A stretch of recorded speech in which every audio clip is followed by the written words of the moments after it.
welcome to the GodisaGeek Game of the Year 2024 deliberations, he says as he looks at the document to be certain of which year he is living in. My name is Adam Cook, and showing you something, if you're watching the video version there, is both Chris Hyde in the middle and Chris White, who has transformed into Pikachu. There is Lyle Pendle in the top right of your viewing angle there in the great shirt, and Mick Fraser already looking distracted wonderfully. It's good. It's a professional crew. How are we doing? How is everyone feeling ahead of... This is the start. Like, there's always that section, if you watch the video, where you see us all bright-eyed, bushy-tailed, and then 15 hours later, come to the end of day 5, the dishevelled... At the moment, we want to be here.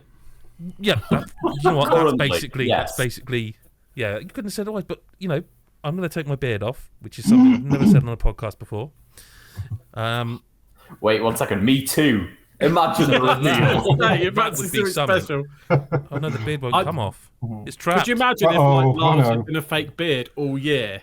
That would be incredible. Still on anyway. That would the whole time I've been on the site, I've never actually been able to grow a beard. But now he's got one. So yeah, Game of the Year. It's that time of year. It's been another really, really good year, I think, for video games. I'm sure. Well, the fact we're here doing this suggests it's been a pretty damn fine year.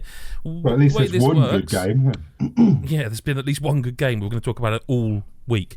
The way this does work is that we go through categories through the week as we progress. We start off with best re-release or remake, and that's day 1, obviously today. You're here, you're listening. And then we're going to go into Nicest Surprise, and then this year we've changed things because the third category for day 1 this year is best DLC. We managed to find enough DLC in 2024 to make an actual full category out of it. Does anyone have any thoughts on that? We're not the Game Awards. What is that? I don't know what that means. Never mind. No, the DLC is weird, right? Because, and we'll probably talk more about it when we get there, but it's one of those categories that I think we once did once upon a time, but it stopped being so prevalent and it became sort of just costumes and stuff. And, well, but there was some DLC this year, so we can't compare like we did, you know, we normally, and I will do it, but we normally start off with like, well, who can remember what won last year? But before we get there, a few bits of admin is required. One, as always, you're probably going to hear some keyboards clacking. This is done as live, as is genuinely our Game of the Year deliberations. It is genuinely them, and we genuinely do them like this. And we will have our individual lists where you can basically read back after the fact for listening to the podcast and go, oh, he must have been really angry when that bit won that bit because that's not even on his top, and get really super angry. But we do them live, which means that as we come to sort of day 3-ish, is it day 3 or day 4? Day 4. A bit of day 3, but then day 4 gets serious. Basically, after the halfway point, there's going to be some spoilers. We do, you know, most anticipated, which is not spoilers. But by the time we're hitting day 4, where we're talking best story and best moment, you need to get your spoiler trousers on, essentially, is what I'm saying. But we're going to start it all off. I mean, is everybody ready? Is Pikachu ready? Chris White, is he? Yeah. He's bobbing around, so I can only assume that's in anticipation of great gaming chat. Yeah, that's what it is. How big is that? I was going to say, I know I've said this to you before, Chris, but that's really big. I know, thank you. It's really big and yellow. Yeah, it's a big old, yellow unit, that. Yeah. Best re-release or remake? Does anybody remember last year at all? Like, any part of it? In general, as a year, yeah, no. Just as a year. Super Mario RPG? That was number 4 out of 5. Get it, that's me done. See you later. Last of Us Part 1 remastered. Which was, sorry? Last of Us Part 1 remastered. That didn't make the top, did it? No, it didn't. Oh, no. Resident Evil 4 remake. Oh, yes. Yeah. Mate. Yeah, no, the list was Vampire Survivors on Switch in 5th, Super Mario RPG in 4th, Metroid Prime Remastered, which was 3rd, which... it's on the list, it must have been last year. Dead Space was last year, and Resident Evil 4 remake. Oh. So the first of our top 5 then. We've got to knock them out. We're going to blast through the list, we talk about them, we make a top 5, we award a game. The best re-release or remake category is as follows. It's making me For laugh. the Just 'cause 12th year running. for The Last of Us Part 2 remastered, Apollo Justice Ace Attorney Trilogy, Ace Attorney Investigations Collection, Persona 3 Reload, Another Code Recollection, Brothers, A Tale of Two Sons remake, Paper Mario The Thousand Year Door, Shin Megami Tensei 5 Vengeance, Dead Rising Deluxe Remaster, Silent Hill 2, Until Dawn, Final Fantasy 7 Rebirth, Disney Epic Mickey Rebrushed. Bloody hell, this list's really long for a first list. Shadows of the Damned Hella Remastered, Legacy of Kain, Soul Reaver 1 to 2 Remastered, which that's actually shouldn't be on there because we haven't played that yet because we record slightly early. So we'll forget that one. Romancing Saga 2. It's an easy cut. It's an easy cut, isn't it? Yes, nailing it. What's the full name of that game, Lyle? Romancing Saga 2? Revenge of the Seven. That's it, I yep. think. And lastly, Dragon Quest 3 HD 2D Remake. I think this list is getting longer every year. Yeah. I have played two of those. It's, Let's hope you liked it. Fight for those two. it is though, isn't it? There's so many more like remakes and re-releases and remasters these days, isn't there? Just so much more. What's like it's a good or a bad thing? It just this list gets longer each year. Mm-hmm. It does. I do think there are some definite standouts, like Early Doors. You know, don't go straight to the locks. Let's cut. I can give you 2 easy cuts. Oh, that's getting fine. off strong. You know, we've got to get in there. I like to just get rid of some because I thought they weren't great. Disney Epi Mickey Rebrushed. Okay. I did. It was. It would never make a top 5. It might make someone's top 10, but I didn't click with it. I just don't think they did enough with it to make it stand out today. I mean, I don't disagree with you, but I do want to sort of celebrate it a little bit because I remember the sort of Epic Mickey games as being very exciting at the time because they were licensed Disney games, but because even then on Wii, Yeah. they looked really, really nice, but they never quite felt right for me. And I thought the same. I will give this credit in that playing this now, well, it had one major issue which I will get to, but and why I agree with you that it didn't quite hit. It made me feel. It did that weird thing of when you play something, it gave you a memory of like, oh yeah, no, it was always like this. It really wasn't. This did not control as well as it controlled. The biggest problem for me with that game is when it was released, because it was right after Astrobot, or right before Astrobot. But either way, Astrobot was like right on its. Yeah, it was just right on after. It was on it. It was right after because I went from Astrobot to that. And it's very difficult to go from Astrobot to kind of any platform video game. Yeah. But I did want to just, if we're going to cut it, that's fine. I did just want to sort of, give it a little bit of due because I do think it kind of made good on what I wanted the original release to be. But that doesn't mean it's like best of 2024. It just means it was like good. Which it was good. It was just but it was I mean, it was just the combat was repetitive. Yeah, that's fair. I still think it's got cool ideas though. I still think the painting stuff is really kind of cool. The way you paint stuff on and off to make the puzzles work. There's a really cool idea. Like that was already in there, wasn't it? It just didn't always work. In certain levels, it didn't always work because the aiming wasn't great. That's fair as well. Yeah. I'll cut it happily because we need to, but. There's a handful of these that I don't even know what they are. I don't even know what another code recollection. What the words mean. Yeah. Well, some of them don't make any sense. Well, hang on. Chris he said 2. You said he had 2. So I want to cut Until Dawn. Yeah, I don't disagree with that. It's not obviously the original is amazing, but we're cutting remake best remake or re-release. Yeah. And it's not a best it looks nice, yeah, of course it does, but there's not enough added to it to make it stand out. There's a bit of content at the end, which is just a shoe-in just for the sequel. The fact you can move around helps, but it's so slow. It's so slow. I feel like it's a game that's been remade, or whatever the right word is these days for what's been done to it, to serve a purpose for something else. Yeah. Whether that's a film or a sequel or whatever it is, I don't feel like it's good enough on its own to justify itself existing, if that makes sense. I think it's yeah. part of a bigger plan. Like Chris, I want to say you said this in your review, and if you didn't, and I'm putting words in your mouth, tell me. But I remember, I'm sure you said something like at the start of the review, like I don't really understand why it exists, but and at the end of it, it was like it is good, but I still kind of don't understand why this exists. Yeah. And doesn't do enough to justify having another one of it. No, especially when the original as it is. Yeah. Then you can buy that dirt cheap on PSN. So yeah, good game though. But incredible. Yeah, I agree. Okay, no, that's fine. But yeah, no, that's fine. I have one that I review, and I think would be quite an easy cut if needed. Yep. We definitely need them. Yeah, I think we do. I think that's... Otherwise, we have a top... However many there are there. I'm not counting them. I think it's about 14. Wow, it's exactly 14. God. Fuck yeah.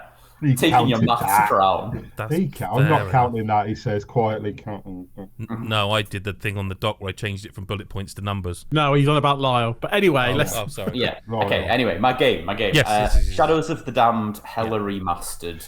It was like a fine remake. It looked a bit better, but it didn't look like a lot better. There were still a few like muddy textures and stuff.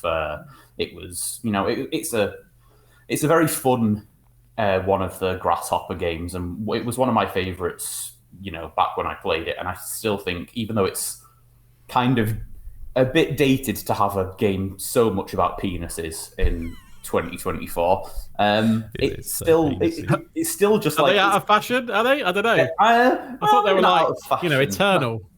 Yeah. Well, they are a bit out of fashion. But it's not... Yeah. I mean, games that are... Put it out in a supermarket and see if it's in fashion. No, I get what he means. I mean, because there was even a period of... Oh, no, every word just sounds like I'm... Do you like what was the games like Shower with Your Dad Simulator and Genital Jousting and... Oh, yeah. There's another one. Cyberpunk 2020, you could just have a Todger slider. Pick your Todger. There was one where you literally played as a penis, like it was an adventure game. Oh, yeah, I remember what you mean. Like a penis, yeah. I mean, Yeah. People aren't shocked by penises anymore. No, that's the thing. Yeah, they're boring. They're blasé now. Unless you get it out in a supermarket, then it's... Yeah, no, that's still... Yeah, no, look, Lyle, you're right. I actually did want to play this, but after reading your review, it's not that I was like, oh, it's crap. It's like, you know what?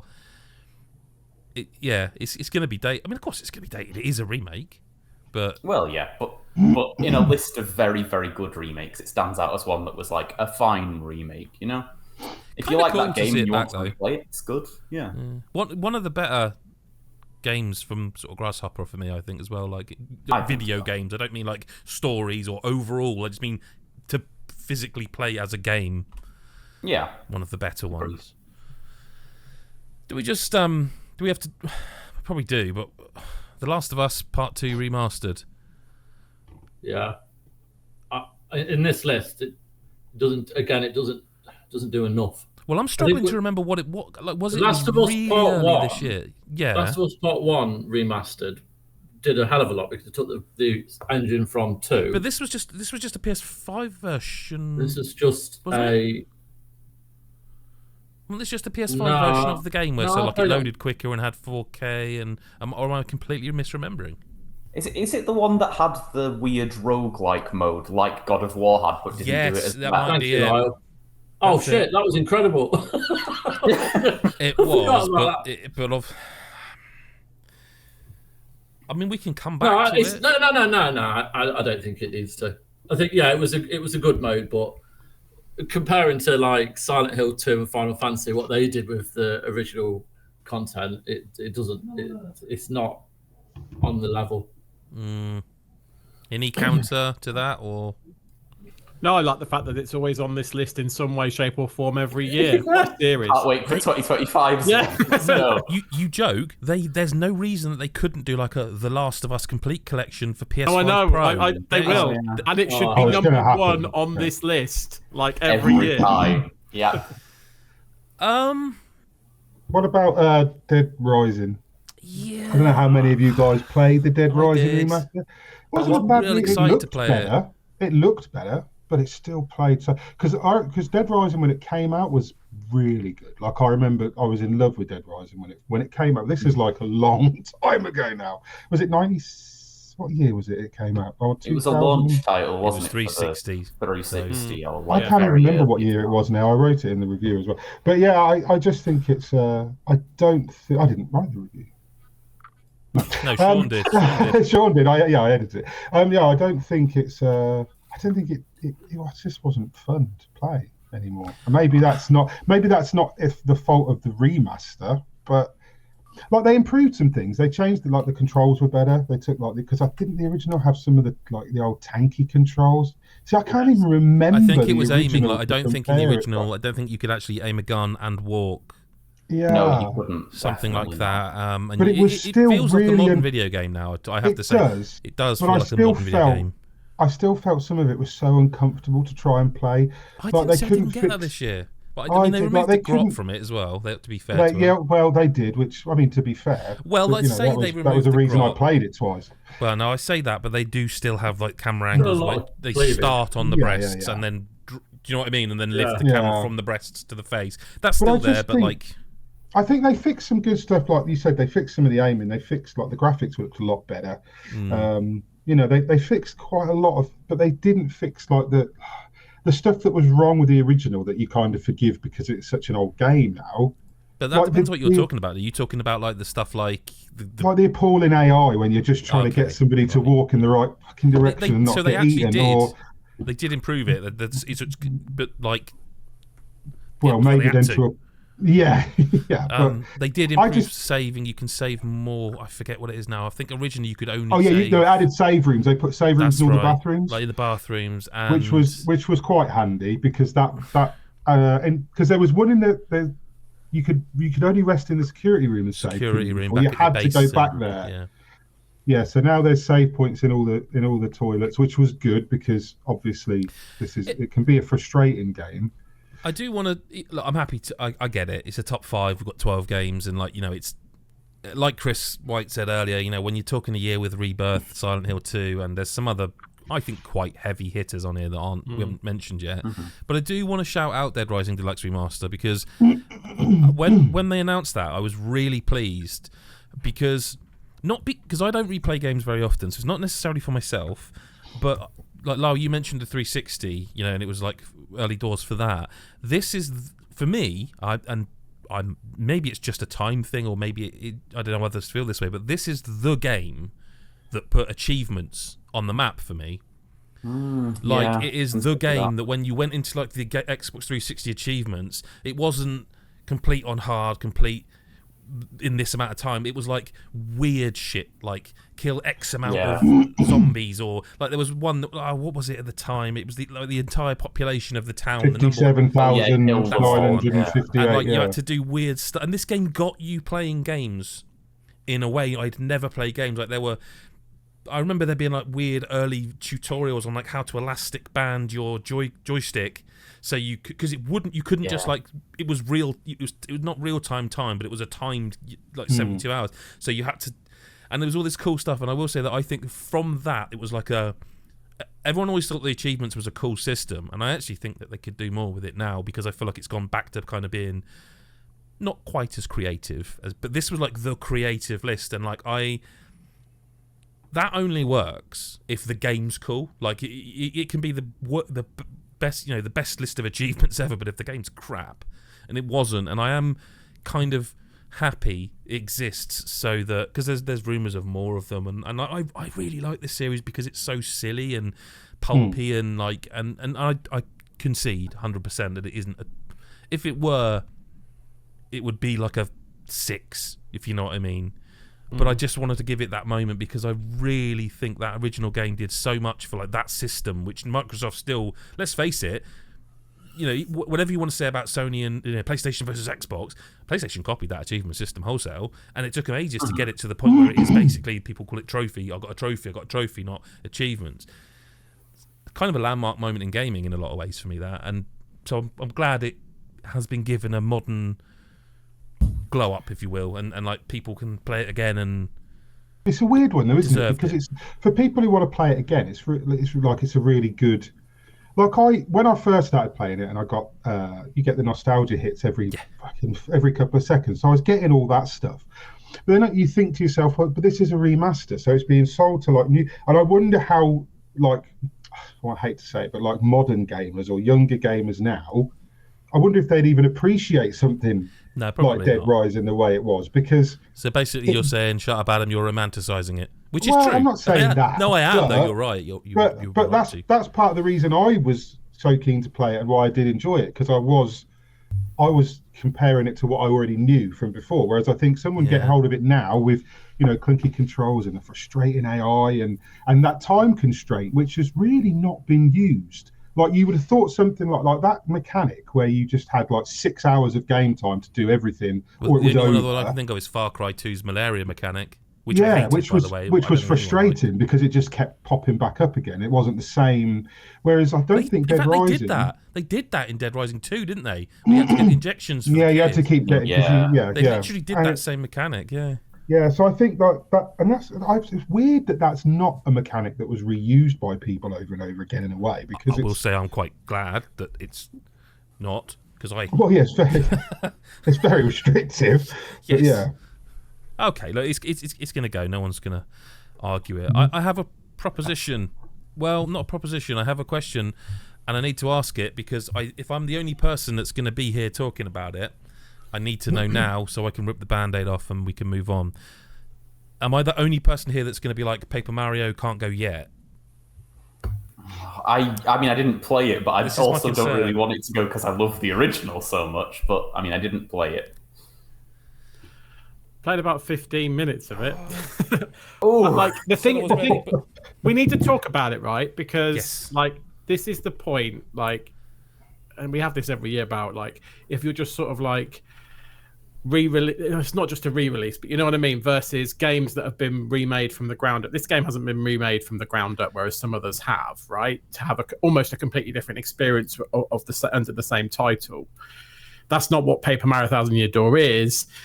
It's kind of a HD version, for want of a better word, of a game that is fucking brilliant and everyone should play it.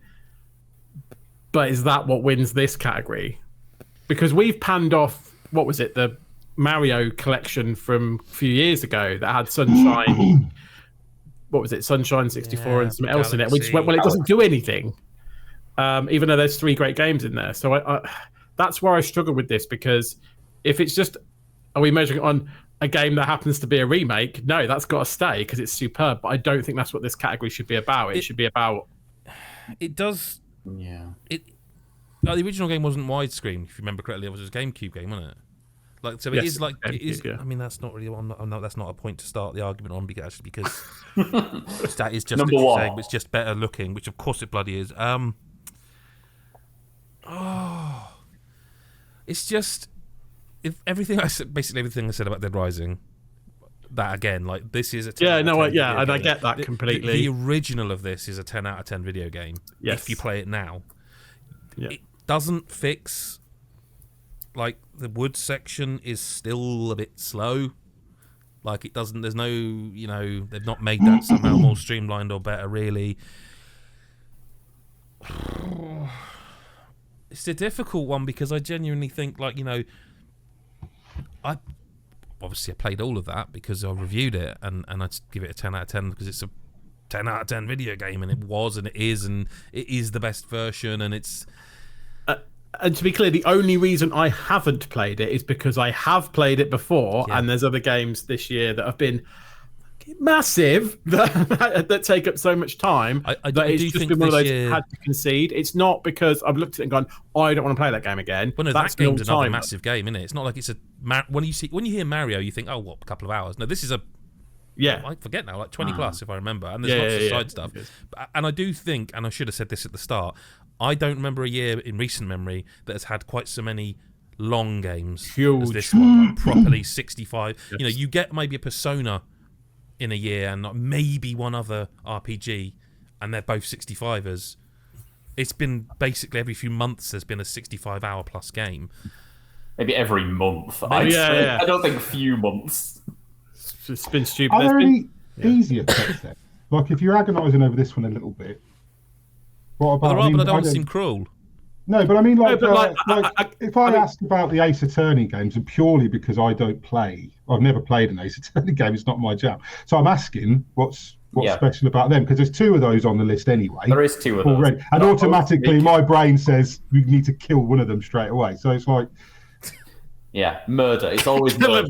Always murder with Mick. Yes. Okay, so I'm just wondering, like, out of those 2. No, it's a fair challenge, I think. I mean, it is. I mean, knowing what I know about Thousand Year Door and knowing about both the Ace Attorney game collections, I think they're games that do more, but at the same time, I also don't necessarily see them making a top 5.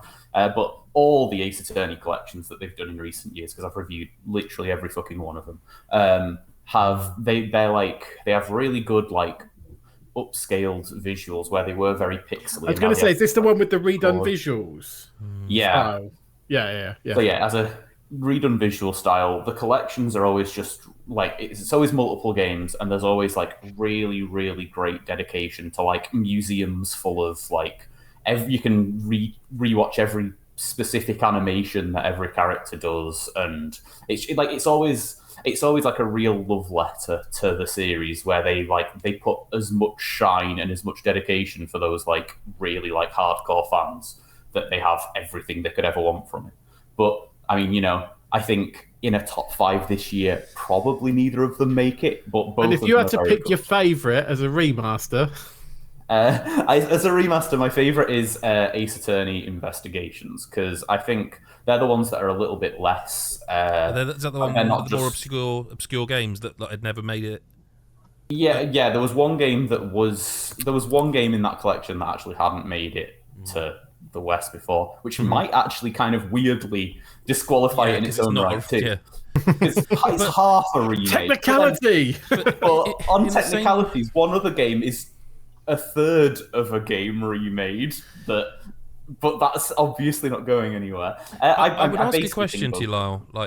This is where I think you and I have both got to be honest with ourselves a little here. Everything I said about Dead Rising, I think it feels like I could say, like I said, I could say all that for Paper Mario. I feel like it also applies to the Ace Attorney games, in that, like, for you now, you can buy these 2 games and you've got like most of the Ace Attorney games. Pretty much all. Well, yeah. Pretty much all of. There are 2 other collections that are That's the rest what I mean, yeah. But like, to us personally, they're kind of like, I'm so glad. It's same like with Paper Mario. Like, I mean, they haven't, but my kids could go and just buy that video game now, which whatever digital preservation, you couldn't just go unless you bought a GameCube. You couldn't just buy Paper Mario. And I do think there's a little bit more to the Ace Attorney collection. That's fair. The updated visuals and all these sorts of things. Like, they've literally gone from like pixely to like full on like clean like cartoon level animations, like, and a few other things like that. But at the same time, I definitely get what you're saying. I do think both of them, and probably Paper Mario, are all kind of cuts, and that makes sense. But yeah, both, I mean, even doing that, we're down to 9, I think. 8, maybe? Yeah. 8, maybe. So are we? I think that's fair. Yes. And then I have a suggestion of my own, because I don't. Okay. Yes. Oh, it was okay. That was the next question for me. I had to ask, because I don't think anyone's played it apart from Chris White. I don't think so. They're the ones. They were like DS games originally, weren't they? With weird like white-haired girl. Yes, something about memories and recollection. It makes sense. Yeah, I loved it. I think it was excellent on the Switch. It improved the controls a lot. It made it a lot easier to play. The hint system was excellent. The puzzles were genuinely some of the best puzzles I've seen. Like, they kind of build on that whole Resi kind of complexity and add more to it.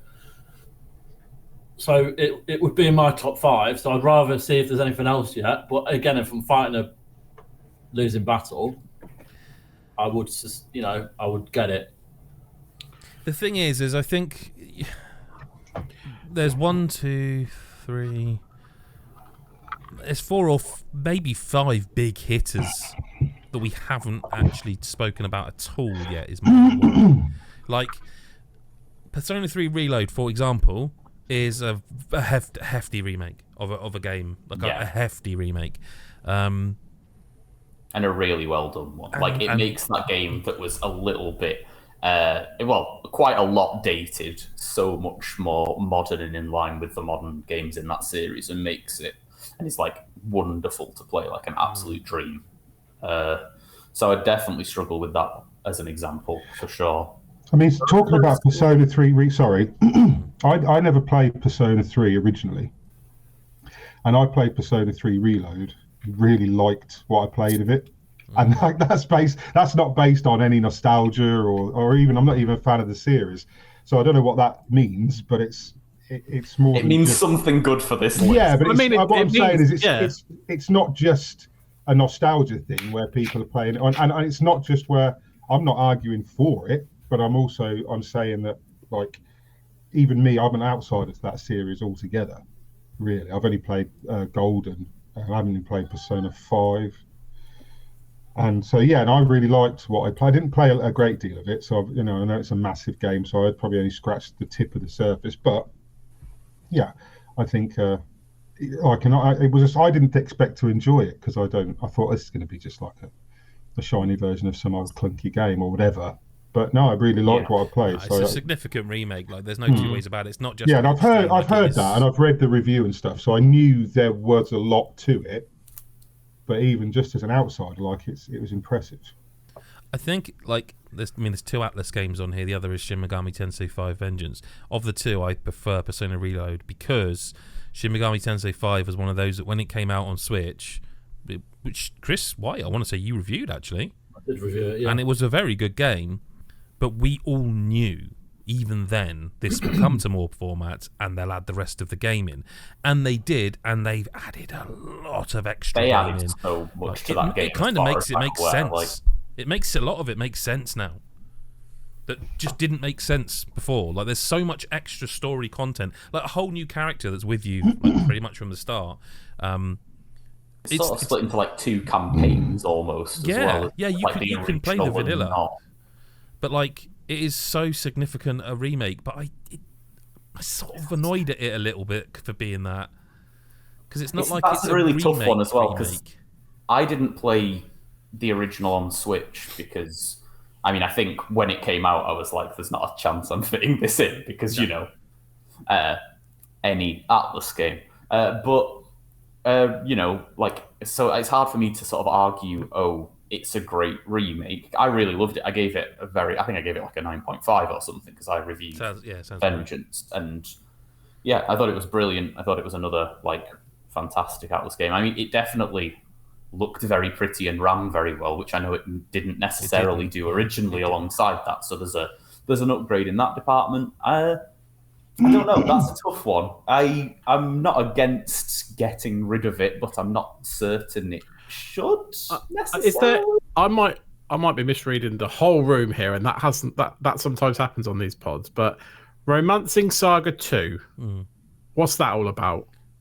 And is it, because I feel like I'm looking along this list and I haven't played a lot of them, but I'm like, that's a big one.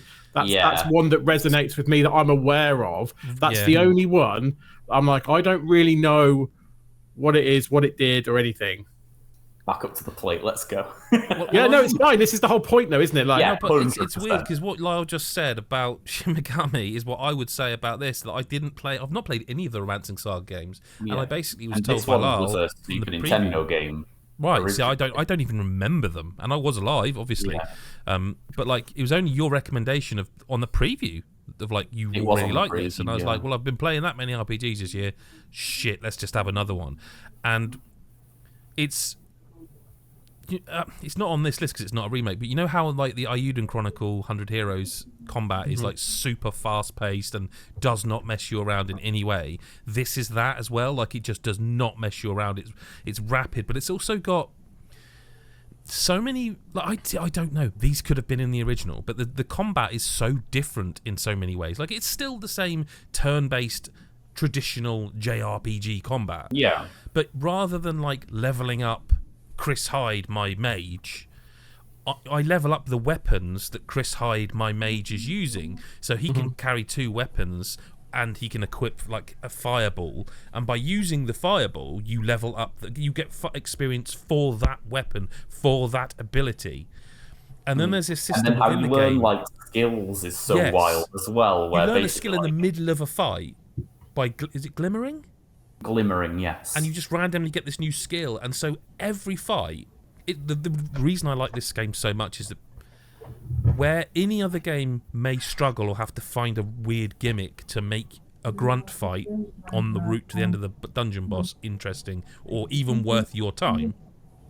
In this, every fight's worth your time because you can even just go, well, these are piss easy grunts, so I'm going to just use this mace that I've been really struggling to level up, or just bare fist combat, which I never use, to just level that up just by doing fights. It's really, but I don't know if that's new. I don't know. I know, and this is the challenge because we've obliterated Thousand Year Door, and that's an amazing game. So I just want to check if we know.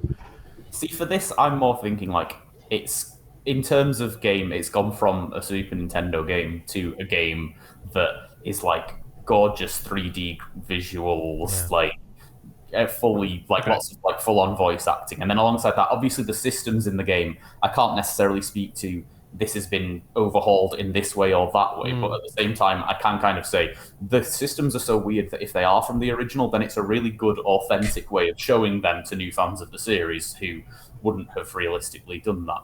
And like it's just a very streamlined, very fun RPG that I think is like I can't think of many other examples of, because the Saga series in general, there's like 15 games in it or something. And I think most people have either not heard of it or maybe weirdly tried one at one point in their life by accident.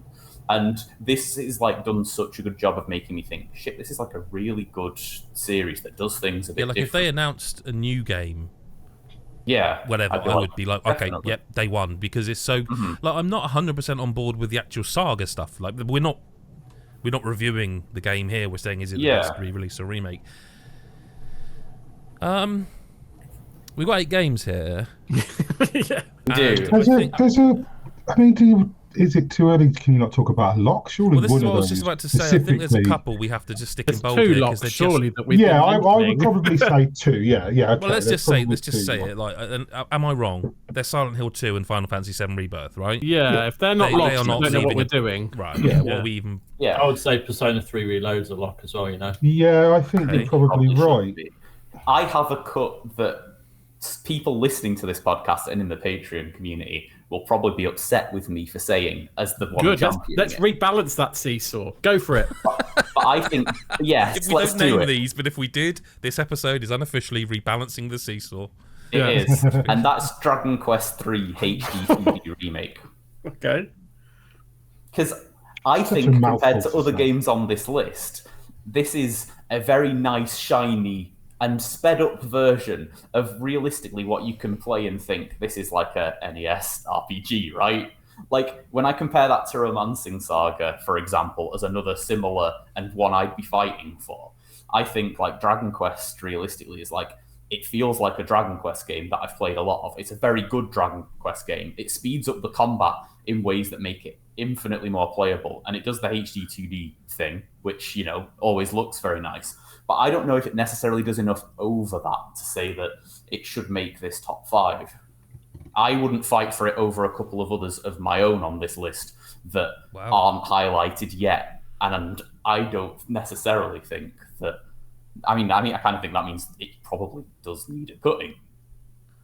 So we've got to lose 3 more, right? That's what well, because I'm not going to argue. Or lose 3 or lock 2. Yeah. I didn't particularly get... It's the one on this list that I would say I... Oh God! I'll make the seesaw back towards you because they'll forget how much they annoyed or what you said and hate me for. Because I really liked this. Yeah, I don't like it at all. Like I like how it looks and I like how it sounds, but I don't like how it's like. So it's Chris. I know you haven't played Chris Hyde. I know you haven't played this, but you have played Dragon Quest games, haven't you? I've played not very many actually. No, but you only need to have played one. Is what I'm going to say. Yeah, I've played one. Yeah. So do you remember, for example, you have to go to a church to save? And it does that thing when you click save that it will play the tune, and nothing can happen till the tune's finished. That's the confirmation that you've saved. It still does all that stuff, like it does the Dragon Quest stuff, and that's the stuff I don't like. And so it's like I can't even go, oh yeah, they've modernized it, because it actually is the one game. Oh God, I'm really going to piss people off. Dragon Quest is the series, I feel, of a lot of them that could do with some modernization. And I mean systematically. I don't mean like thematically or characters. I mean the systems feel the way they've always felt. I don't disagree with that at all.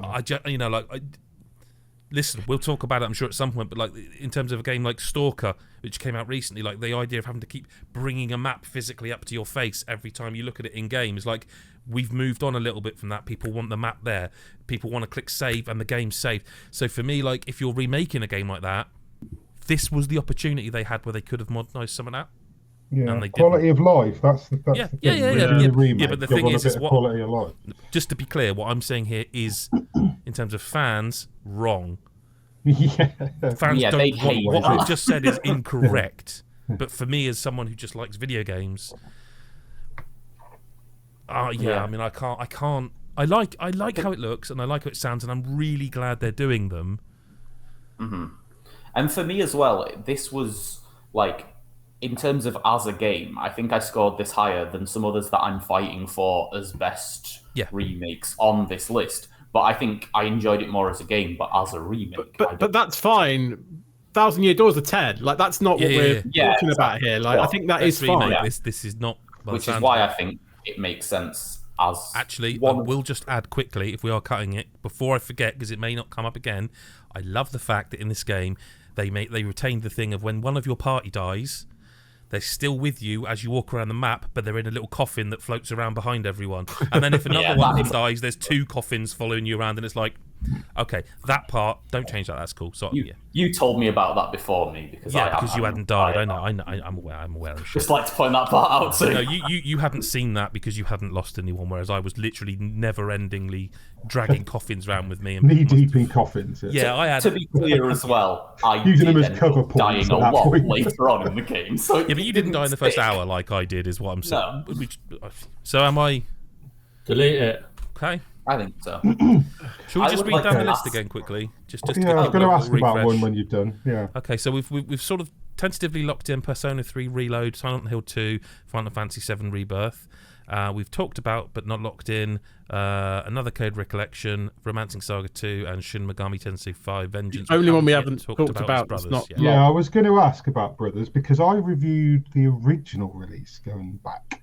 Great game. And great game. And I remember the gist of it because it was designed to be 2-player, but I played the whole thing like on my own. No, it was supposed to be solo. Was that supposed to be what it was? Yeah, it was supposed to be solo. I thought it was just I was lonely. No, it was supposed to be solo because it's like controlling both of them. So it is awkward, but it's supposed to be played that way. Even when I reviewed the original, it was a game that never. Oh, sorry, went... I thought you meant the original. They did add co-op for the. Sorry. Right, okay. They did add co-op for the remake. Sorry. So I haven't played the remake, but I did play the original, and I liked the original. But it was a game that I wanted to get darker than it ever got. Like I just wanted it to go there, and it never really ever went there. I mean, it was always about like. It was kind of sad rather than dark because the background of like the mother had died. That's a very interesting. No, but it's true. Not dark enough. They'd lost a parent, and then the other parent was on his deathbed, and they went to find a cure. And I was thinking to myself, get into some peril, lads. Like you're on an adventure. Where's the peril? And they go through the whole thing, and there's like I think there's a troll that you negotiate. And then there was this one bit of the game. There's this one bit of the game where you meet this girl. Chris White's face is superb. I can't wait for the rebuttal. There's this one bit of the game where you meet this girl in a forest, and spoilers, unfortunately, toilet trousers are on, and she turns out to be like a spider or something. I can't vaguely remember now, and she tricks you into like. Coming into her lair, and it's revealed that she's not like a sweet innocent girl. She's like a fucking spider that's going to eat you alive, and that was really cool. And I was like, that's the kind of fairy tale horror I want from this. And the rest of the game is just like, it's really twee, except. Do you get what I mean? It's a Pixar film, though, isn't it? It's a Pixar film that makes you cry at the end, or and it was sad, but it was only sad, and I wanted it to get darker. And so the original game didn't impress me, and I'm wondering if they've done anything really cool with the. I mean, they've added co-op, which is a big deal because it was a game that seemed like it should have been co-op, but wasn't. But you say that, but I could make an argument that adding co-op is kind of against the original design doc.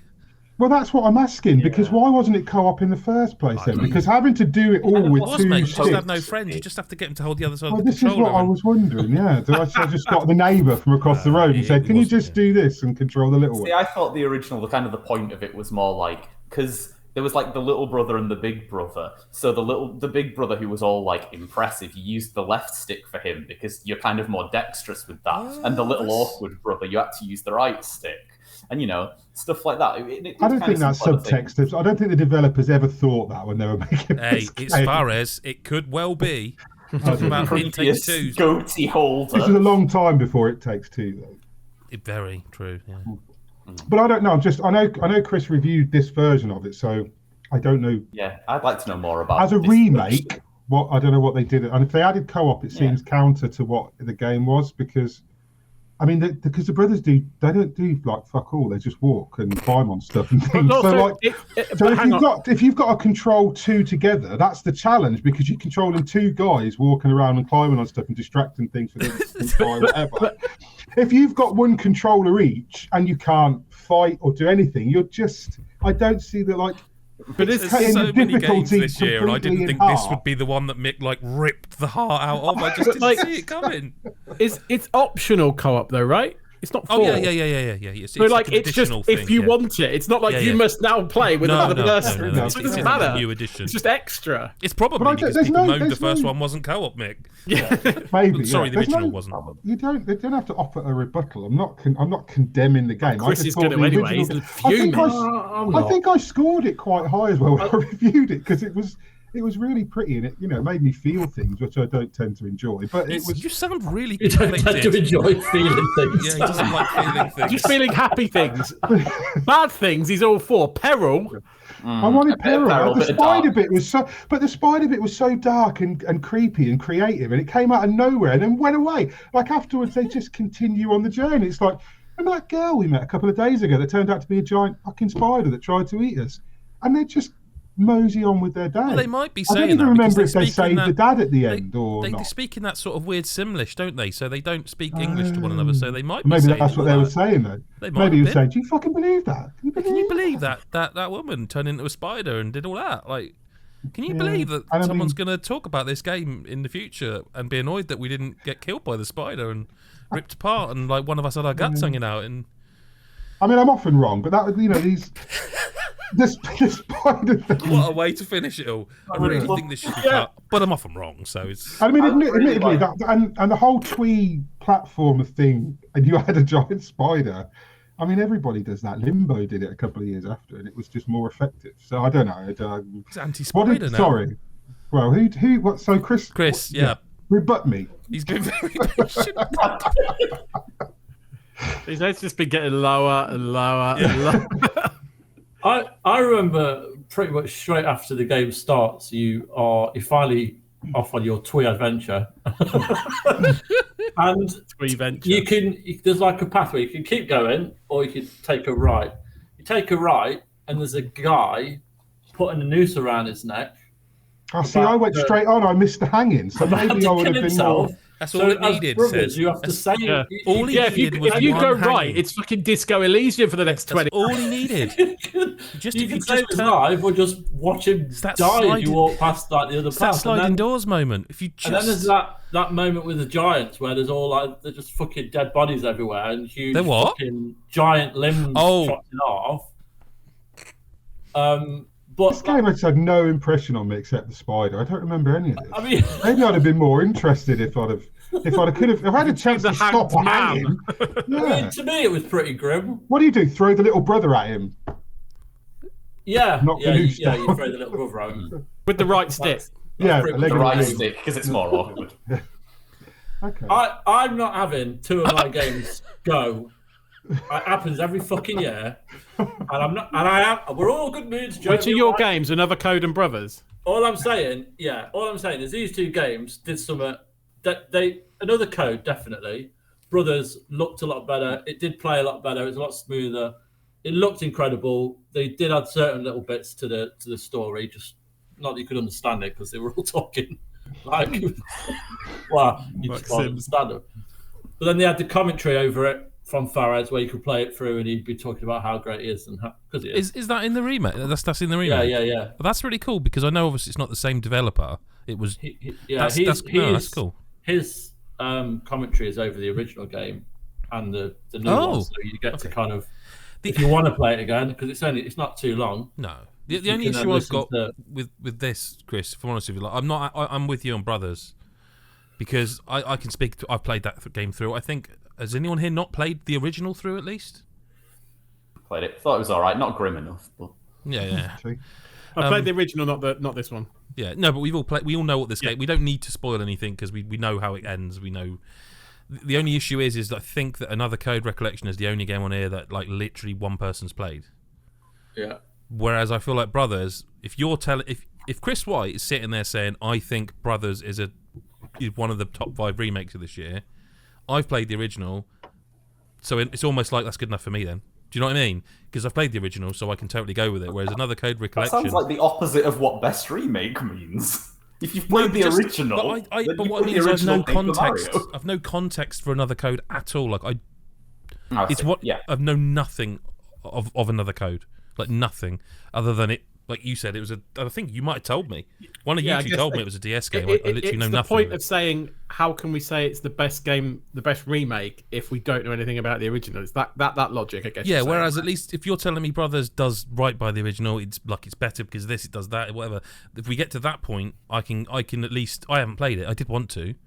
But we've all got the experience of the original to be able to go, right, okay, well, at least we know where you're coming from. Whereas Another Code and everything you say is we're just gonna have to go, okay, it's face value because I think Lyle, you said you had some knowledge of it, but I knew it existed and I remembered the girl with the white hair. Yes, the girl had white hair, which I now know as well. Yeah, and there we go. All right, with that logic, I'll go with it. But Brothers is one of the best 5 games of the year. So we're down to 6, if that's the case. And I personally think Shin Megami should be top 5. Should or shouldn't? Shouldn't. Like that's what I'm least up for fighting for. I'm not against it because the original was amazing. And I did play Vengeance, but I didn't have another 80 hours to put into the time that I already spent playing the first one. And the rest. And the rest. And it's not a it's just it has got a lot of extra content, but it's not a remake like these others are remakes. On the original. Like the other 5 are remakes. This is sounds a re-release more like with it additional came with content. DLC. It sounds more like that.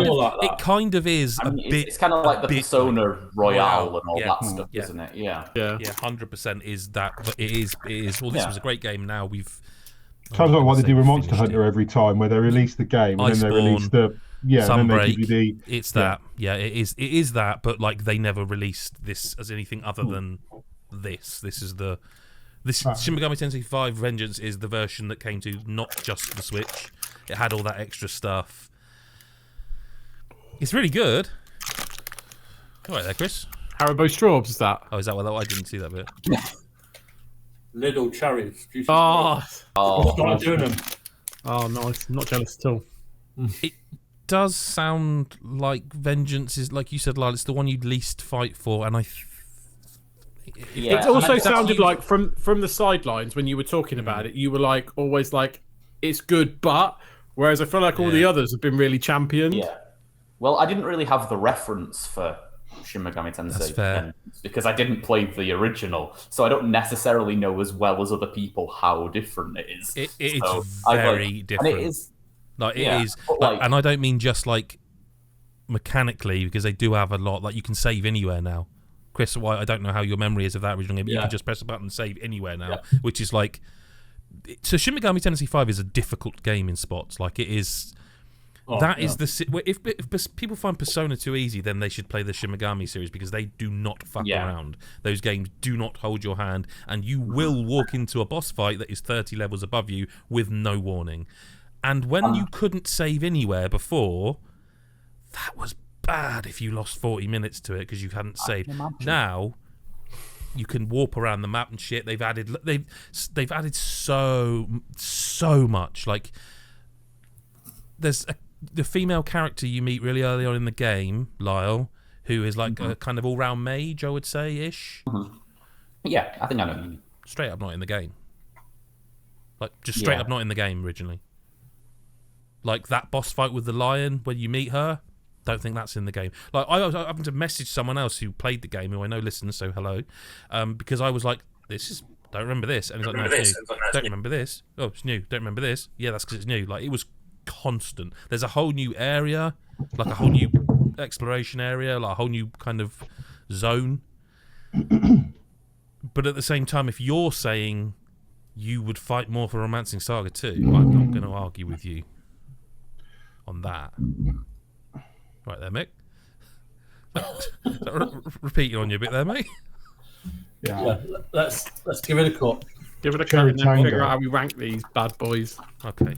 I think I know that. I know Brothers is 5. You can't hear me. Yeah, we can. That's fair. You can hear me now. Yeah. We heard you burp. Might turn my mic off. Where are you getting sound through?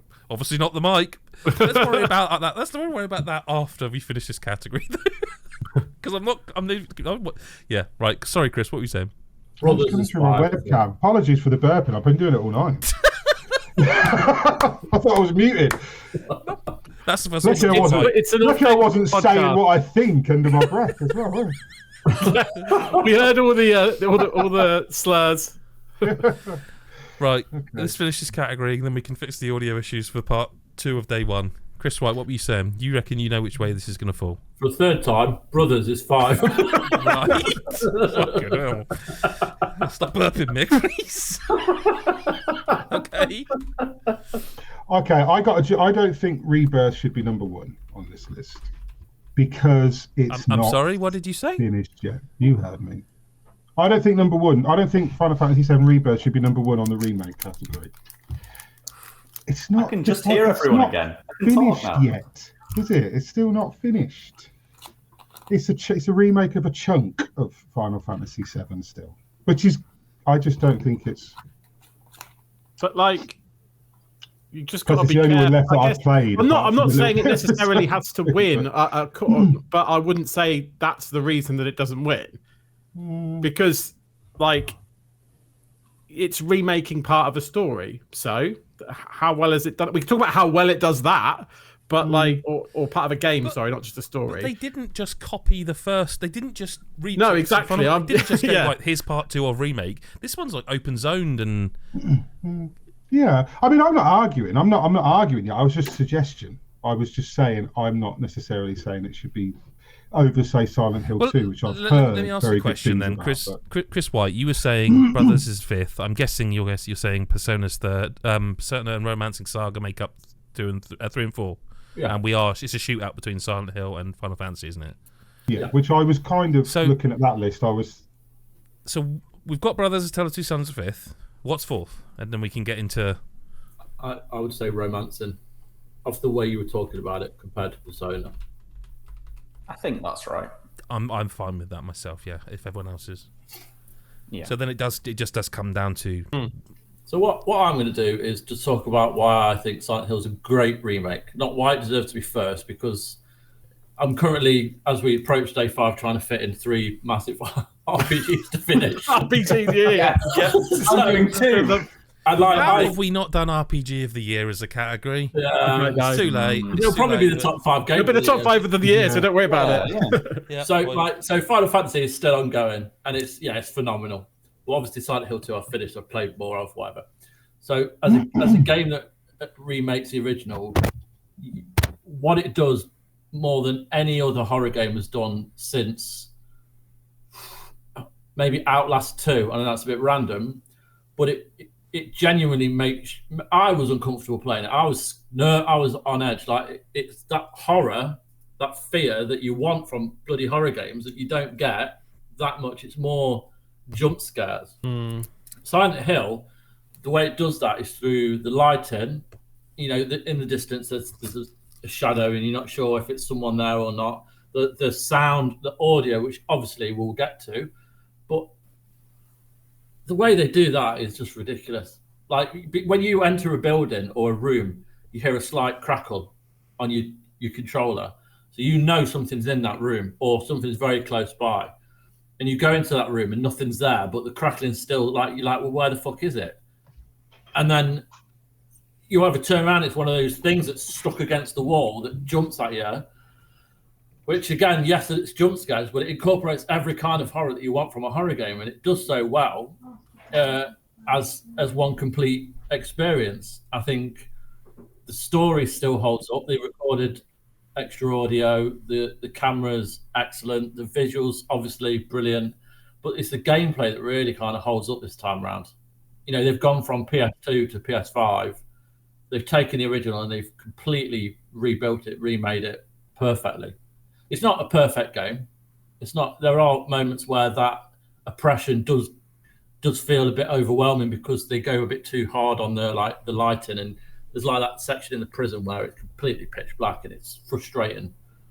But all of the other games, like if you want a survival horror game, there's not a better one out there, personally, and that's why it would be at my top.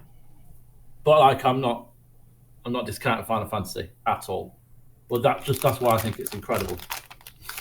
I am going to be unpopular again and say I disagree on pretty much all of it other than the visuals.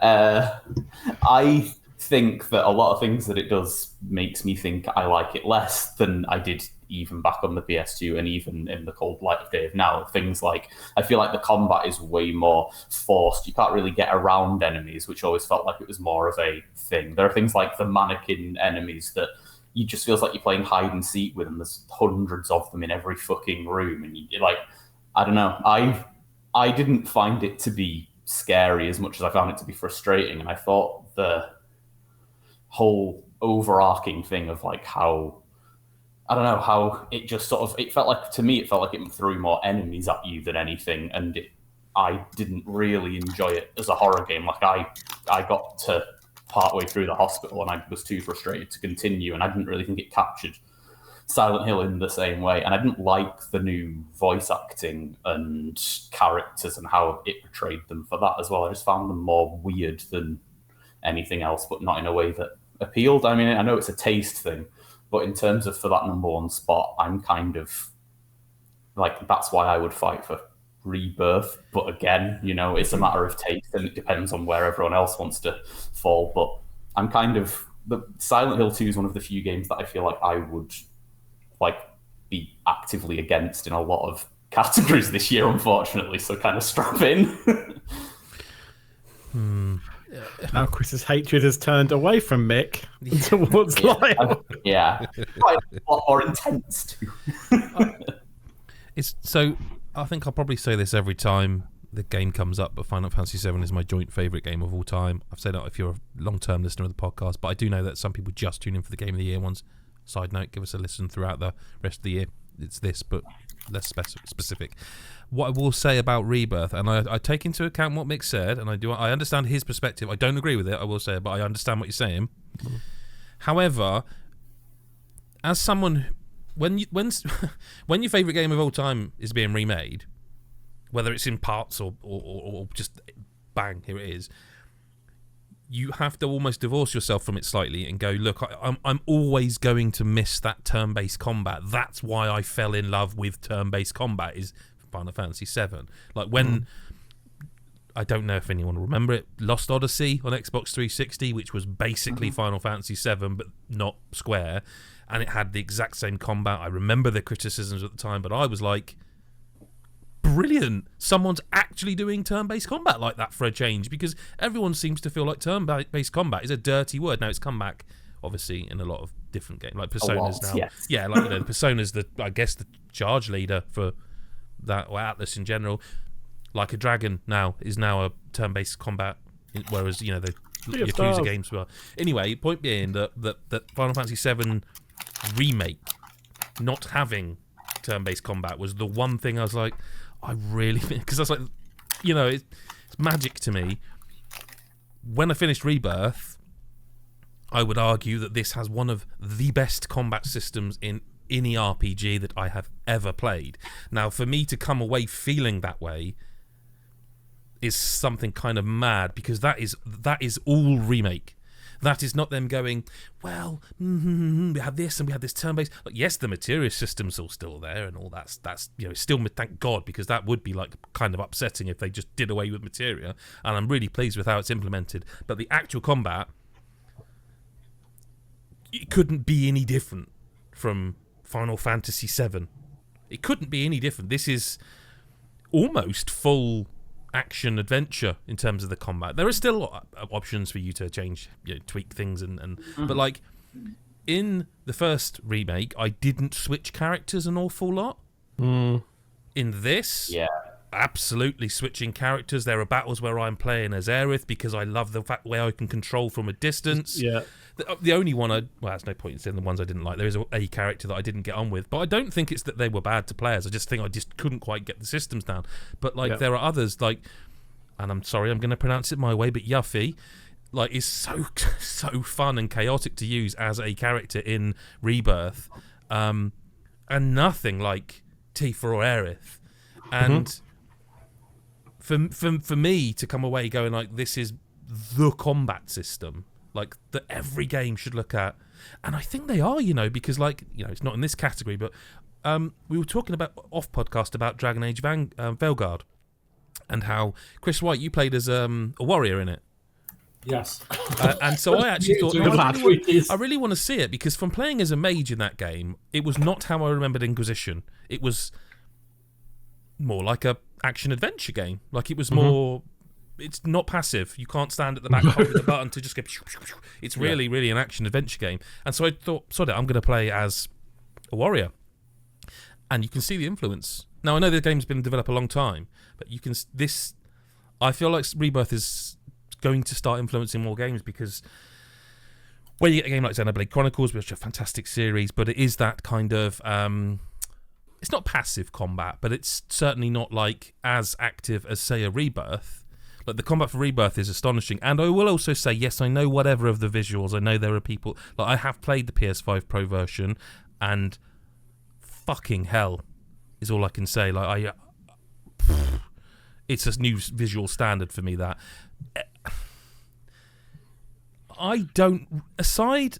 And we won't do it here because there's categories for it. Aside some of the very late game story of Rebirth, I don't know what more they could have done to please people. And I'm like, it's my favourite game of all time, joint with Mario World. I'm the one that should be hardest to please and be like, nah, not my Final Fantasy or whatever it is twats say.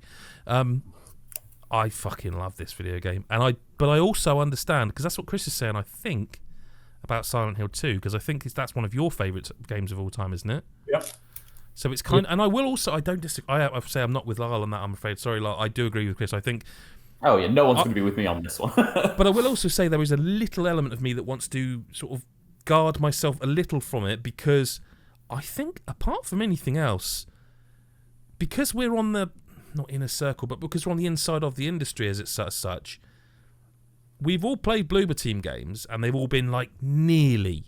And I know there would have been pressure on this, but I still am a little bit surprised at quite the level of execution, if I'm honest. Like, it is...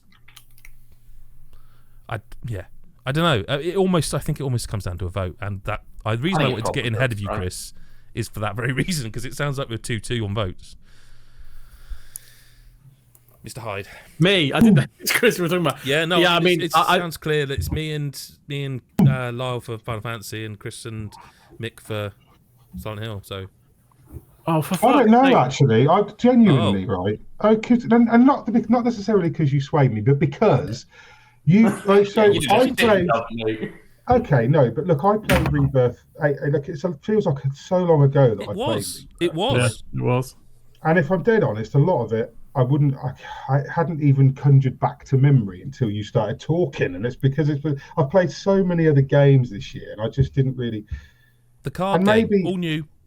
Yeah, and maybe like my initial, suggestion of it not being number one, because technically speaking, it's not the full game. I mean, we could have applied that to Remake, and that was one of my. I also think that puts us in an awkward position when the third one does come out. Yeah, and if that's as good, it's defaulted because it's the and they will do a package at some point of Final Fantasy Remake. And look, 8 discs. Arguably, that's a silly reason to keep it off the top spot anyway. Like if I'm honest, and I haven't played the Silent Hill 2 remake. I haven't even played it's it. Definitely and I never not will. your thing, mate. I never will play it. The originals were scary enough for me, and I did play the original. I've played Silent Hill.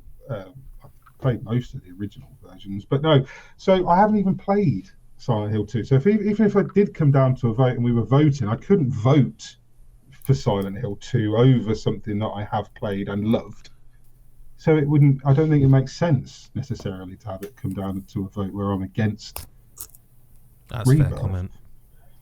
Because my argument wasn't that it was bad or it did anything bad. It was simply that, are we comparing it to something that was, ground up remake complete, or ground up remake a chunk of the middle of a game that? No. I mean, for me, the argument here is between the two games is simply which one represents us as number one as a general site, rather than because I don't doubt that if Chris is doing his list individually and I'm doing mine, it's not. No. I mean, you could probably. It would be a pretty exhaustive list if you went through everything that the Rebirth, that Final Fantasy VII Rebirth changes or adds or tweaks or improves upon or builds upon, or it's not just a case of, it's the same game with some better mechanics and some. It's like it's a completely different experience. Yet at the same time, it keeps everything.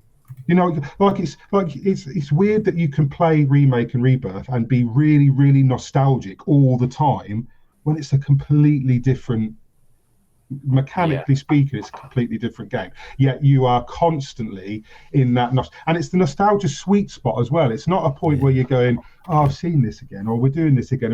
It's more like I can't wait to see that again. Yeah, I can't wait to get to that bit. Let's get to this bit. Let's get to the date. Let's get to the Chocobo farm and the.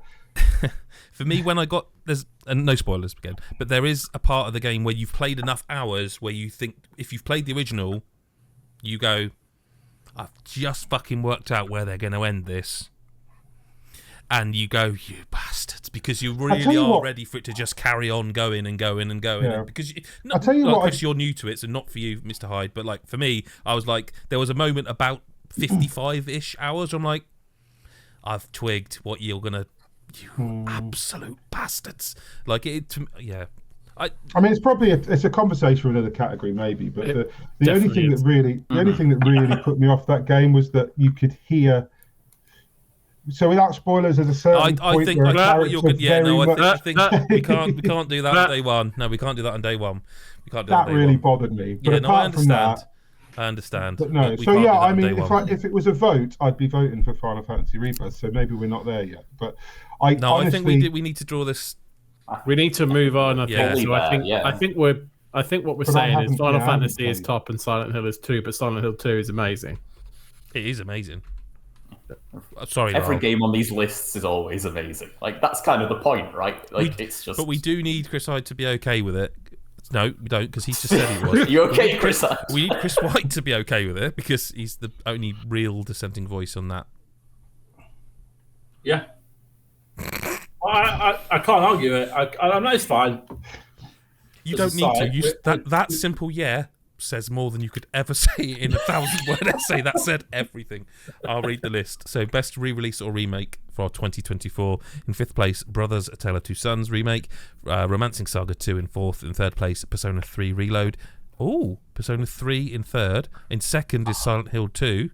And in 1st place, best remake of 2024, Final Fantasy VII Rebirth. There we go. That is the first category over and out.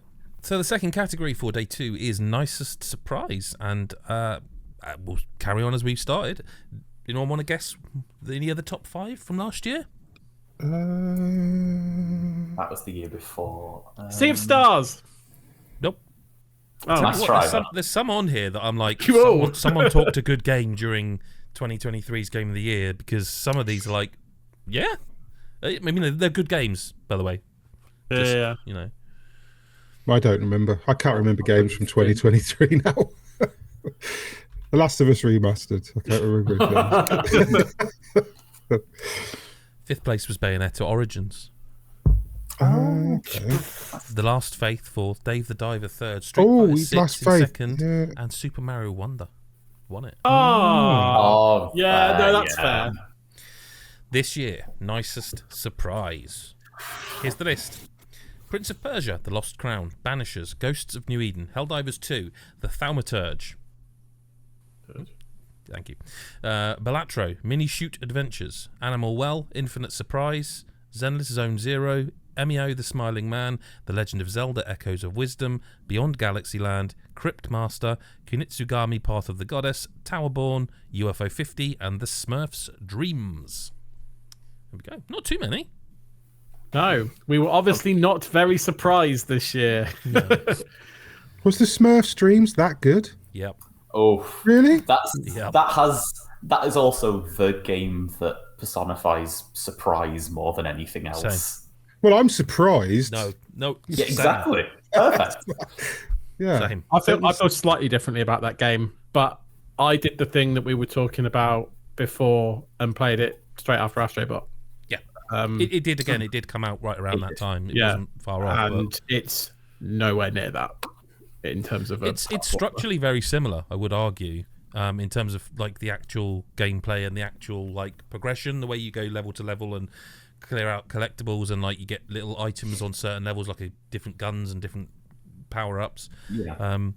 The biggest surprise for me is that like I don't know a way of saying this without it sounding nasty.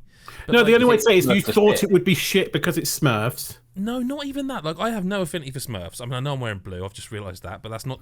I don't think that qualifies. Does it? Right. But like, so Microid's the publisher. I didn't know really anything about the developer, but Microid's the publisher. They don't put out like terrible games or anything. I'm not here to say like, oh my god, but they don't put out games that I would put in the level of quality that this is, and for it to not just play as well as it does, for it to look. I mean, it's very nice looking. Like, again, surprisingly nice looking and sounding. That I was just like, I'm not like here to go like number one with a bullet. Although I do say it really is on this list one of the few games that I was genuinely like, what the fuck is going on here? Mm-hmm. Like it really Fair is. enough. I feel very strongly about it. I'm. Yeah, it did kind of blow me away. The quality it blew me away. I just was not expecting it. On the other hand, Echoes of Wisdom.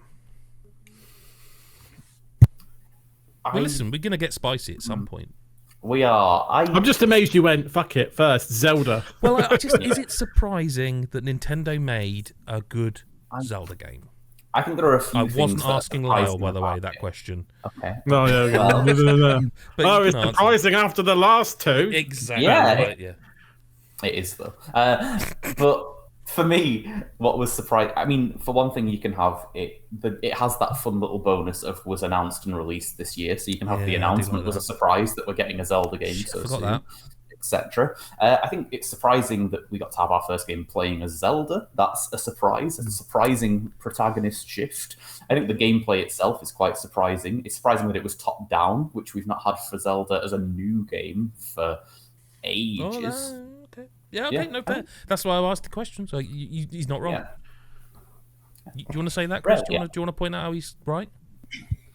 I don't.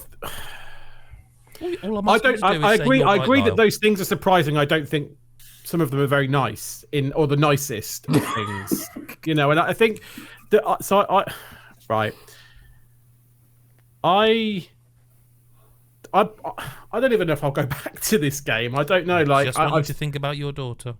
what's that? You know, she's No, not, she's it's too- not Princess Peach, I know, but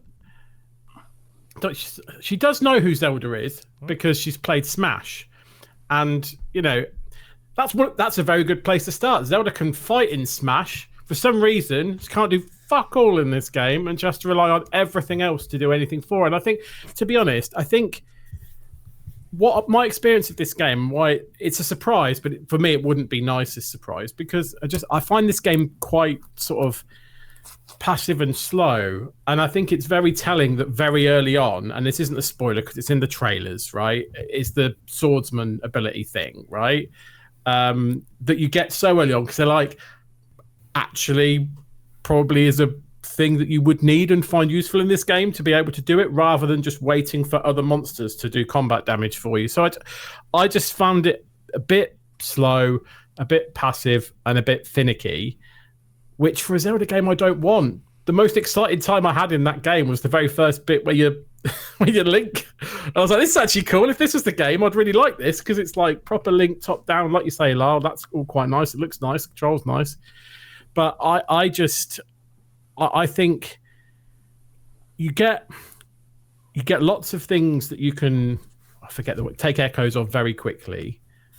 Lots of things, almost, but then straight away you're in the point where I've got a menu that's so long to select them from, even within the first few hours. Even when we went to Nintendo to preview it, that was a thing, and that was like the first 90 minutes of the game. My only argument counter to that would be is I don't think that I couldn't come up with an elegant solution for it myself. Not that it's my job to, but I couldn't. What I would do is I would say Nintendo seemed very reluctant for some reason to have like multiple button shortcuts, like you know, in like Wukong where you press R2 and then you press a button to do something. Right. Like just be able to shortcut a few that you use regularly onto certain button mappings and just have that. That'd be so much easier than going, I want to change the one that I have. Without spoiling, there are kind of reasons later mechanically that I get what you're saying, and there would be a happy medium, I think. Yeah, I just feel like I don't know, man. Like I say, I haven't played loads, but I played the first area, I guess, kind of is what you would say before it properly opens up. But I don't know if I want to go back to it. It's a Zelda game, man. I should be loving it. I should be loving it. But I'm like, I don't feel like I'm in control of the combat because I'm literally not. And I feel like the solutions for most things are just beds. Like, it's like I'm being particularly blunt, but I guess I am. I have high standards for Zelda games, and I love 2D Zelda games, and yeah, I like them trying new things. I really do like them trying to. I love the fact, by the way, you can Skyrim up everything, like in terms of like there's no out of bounds. I think that's really nice. Whether it will lead to anything, because I found myself just wandering for ages to get to nowhere just because I could, and unlocking loads of maps via mountains. I was like, probably shouldn't be up here. I should probably be down there, but. I don't know. For me, I get it. I agree with it. I can't disagree technically with what Lyle's saying in terms of the surprise. It's Zelda. It's 2D. It looks nice, all that sort of stuff, and it is different.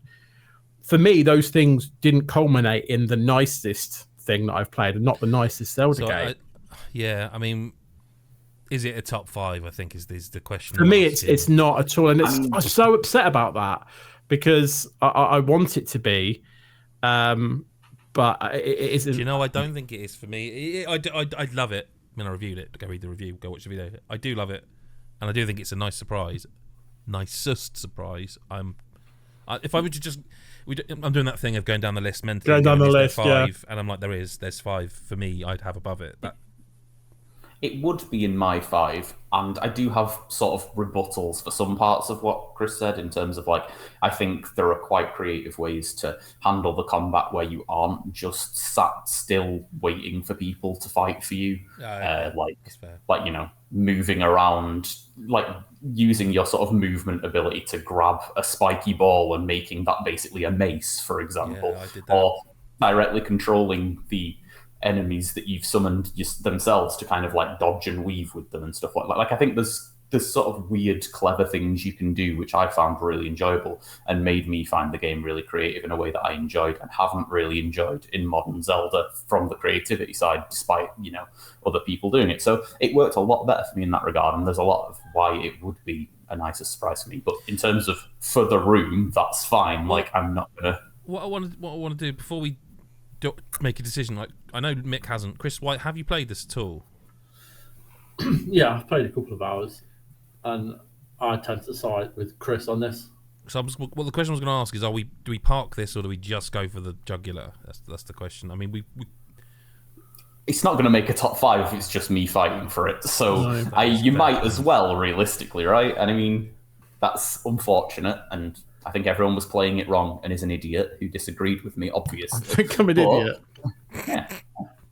Well, that's fine. Other than that, we're supposed to hate each other with these podcasts. So I kind of want to park it, if I'm honest, just to be sure, because I feel like it's one that we could get closer to that 5, and all of a sudden you're like, shit, do I actually think Zelda's more surprised? I just don't know. I mean, I know I suggested it, so this is weird, but if the room is saying it goes, then it goes. I guess is what I'm saying. I mean, I have other games I'll fight for too. I was surprised by it and I liked it. But if lots of other people here didn't really like it as a Zelda game, it's not going to make it. My biggest surprise about it was more that like I wasn't expecting it to be quite as good as it is, if that makes sense. Like I don't ever think a Zelda game's going to be bad. But when I went to preview it, both Sean, who was there previewing it for his site as well, and I was there, we were both basically on the drive home just still were like blown away by what we played. And I do think that opening couple of hours is like, not for you, Mr. Hyde, obviously, but like genuinely think that opening few hours is like, wow, this is mad. And I do think people... that wears off slightly. Yeah, I don't want people to think I hate it. I was playing it like my wife was watching me play, and like she was asking me how I was feeling, and I said some of these things probably less aggressively, and there's still like nice puzzles in the dungeons, and you're like, oh, that is a really nice Nintendo style puzzle that I really like that. There's still like that in it, but I guess like again maybe spoilt through previous games, that doesn't surprise me as much these days because it's just what they always give us, and not that it's boring or not entertaining, but I'm like, that's clever, but it's not surprised me because they always give us clever puzzles, and maybe that's a horrible pedestal to put them on. But like the dungeon side did surprise me, to be fair, because we haven't really had proper dungeons, and I think these are real proper dungeons when you get into them in this Zelda game, and that's obviously. And I guess it's just what your definition of surprise is. Exactly. I assumed there would be dungeons in this one, so I wasn't surprised that there was proper dungeons. So like, I think we need a decision. There haven't been for like a decade in this point in Zelda, other than remakes. Not really, not like the structure of dungeon that I think these are. I'm not disagreeing with the timeline. I'm saying I assumed there would be dungeons in this game, and there are. One with the top down, you would assume. And there hasn't been a top down game without dungeons in, and based on kind of the map of I can't remember the remake. I will say actually the nicest fucking surprise that I had in this game, and this made me really happy, is that it's minor spoiler, but you realise it within minutes of going in the open world. It's literally the Link to the Past map. Like it literally is. It's exactly the same. There's literally and then plus wider, but it's like literally the same like map. That is nice. All of the same things are all where they should be, and then you also get the extra bits around the outside, which are added on. But there's like ruins and stuff that are proper things in Link to the Past. So clearly it's after that in the timeline, but I love that little because I love Link to the Past. So like I loved seeing all of that and going, yeah, that's where that should be and everything else. That's cool. But right, are we parking or cutting? I'm sort of fine either way. I mean, if I was voting, I'd cut it because I really think there's more on this list that everybody's probably gonna. I think if Lyle's saying he'd be fine either way. Yeah, that's kind of the Bye Link. Well, Zelda actually this time. Right. Crikey. There's a couple in there I don't actually or need reminding what they are. There's definitely one I don't think I've even heard of. So yeah. I mean, I feel like a game that's called Infinite Surprise. I thought someone put that on as a joke. Yeah. Yeah, I've never heard of it. I'm not it even. Feels like it not should even be top heard by of default because it should. Did we review it? Is it on our list? I've never even heard of this game. I assume it's Chris White. If it's who the hell? I don't know what this is. None of us put this on the list. Who's been infiltrated? I don't even know what it is. I don't think it exists. I'm googling it now. It looks like I started to write something about infinite wealth. Maybe. And that it was a surprise. And that it was maybe you wanted to remind yourself. There isn't a game. Well, I think that not only is it an easy cut, it's a first in that there's a game on the list that doesn't exist. What? Wait, I'm surprised by that. Hang on. Imagine if we'd left Infinite Inside. That doesn't help. No, it does. Is that okay? I think I added Infinite Inside, but because I was reading the title, I put surprise. Okay, so we have a game that exists. Here's a VR Inside game. is a game that released this year. Okay. There it is. I know what Infinite Inside is, and I did add it to this list. Right. Okay. What the fuck is it? But this is the first time this year. I know it's not going to do anything, but I just wanted to give it its due. Yes, lad. Drink. Yeah. Infinite Inside is, as far as VR games go, it's very much like. Oh, that's why. Okay. Oh, it's a VR game. It's not going to be like it's never going to be one of the best games of the year. But yeah, it's a VR game. Cool. It's actually an incredible puzzler, and I'm fairly sure it's done by the people who were behind Monument Valley. Okay. And it's like augmented reality as well. So like I was standing in my front room, and this big like pillar appeared, and I know the game. You manipulate, like you look around, and so you're solving puzzles within this pillar, trying to find blocks within like certain That's cool. parts of it, and then you have to find these parts on this pillar and enter them in this panel on the front. And when you do that, it kind of opens up the pillar, and you see like little models of like people and also like floors and rooms. You can then teleport into that pillar and into that room, and then it becomes like a first-person puzzle game. And it's like really clever how it basically manipulates the game from this augmented reality to this full-on like first-person puzzler. It's actually a really smart game, but again, because I'm one of the only people that played it, it ain't going to do anything. But like, if people want like a VR puzzler that does something different and is actually something I could consider to be one of the best VR games of the year, Infinite Inside, not Infinite Surprise, Fair enough. is a really good game. So yeah, it sounds very cool. That's gone from the list for now, but like you say, you give it its due. What's well Enio? done for being the first on that, mate. Thanks, mate. That's a shame. Yeah, what's Enio the Smiling Man? That's got a Solar game, I presume. No, I that's just me. guessed That's it. me. I didn't play. Oh, really? Oh, what is it then? I've never heard of that either. It's one of those where I am sort of going to have to spoil if I want to fight for it. It's a point-and-click adventure to do game. with the ending, isn't it? It's That's very specifically really what they do. So basically, the game is about 10 to 12 hours long. It's a point-and-click investigation game. It's the first for like 20 years plus, if I remember correctly. Yeah, it's been a long time. Oh, this is the series that they just Famicom Detective. Yeah. And look, for a game that everyone was like, it was the one that they revealed with the guy who's got the paper mask over his head with the smile, and everyone was like, "What the hell's this? Nintendo's just doing this weird teaser trailer of this guy. You know, it's really really dark and all that." Now, look, to be honest with you, when it all really plays out and the story is the story, it's dark at moments, but it's not quite as dark as they purport it to be. Like, it isn't quite what it's Nintendo dark. No, it's. I mean, there's thematically. Don't. No, there's no need. But there is some thematically dark stuff, but it isn't actually scary. It's more that the themes are themes you don't like talking about. But it's not actually like that mask, for example, with the smiling face on. Never at one point was like, yeah, that's really scary. It's somebody wearing a mask. It's somebody with a paper bag on it. Right. But the reason it's surprising is, right, so you play this 12-hour game, okay, and then it gives you an epilogue. And the epilogue is like a separate thing on the menu, okay? Again, not really surprised.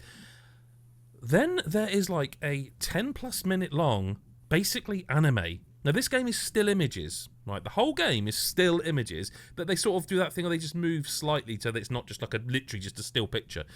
There's this full-length like anime at the end, kind of giving you this wrap-up, and it's like, what the fuck? Like, this is, and that's the dark part. Like, all of it's like really like, oh god, that really. You finish the game, you're like, oh, it's a good game, good story, really enjoyed this. It's all story, it's point-and-click adventure. It's all story, and it's really nice, and you're like, oh, there are some questions that, and then anime kicks in, and you're like, they answer everything, and it's like, wow.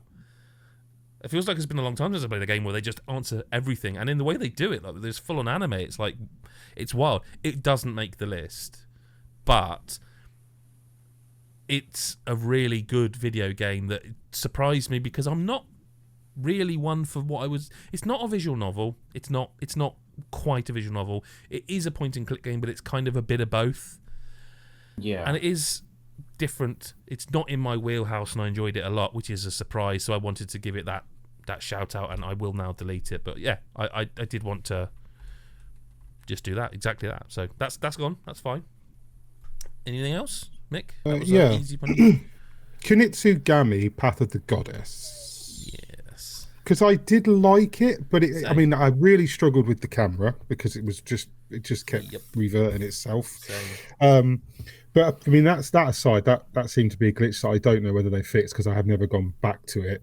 But while I liked It was very original. It felt like a very original game. Like there was a lot of new stuff. Like the combat system was different.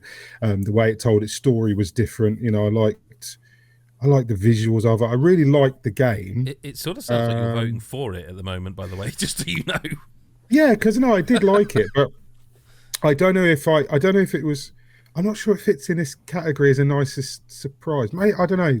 Correct me if I'm wrong. But I would agree in terms of being a nicest surprise. Okay. Because obviously I went to play it at Capcom for a preview. Oh yeah. And I went going, I don't really know anything about this, and then I came out going, oh, that was good.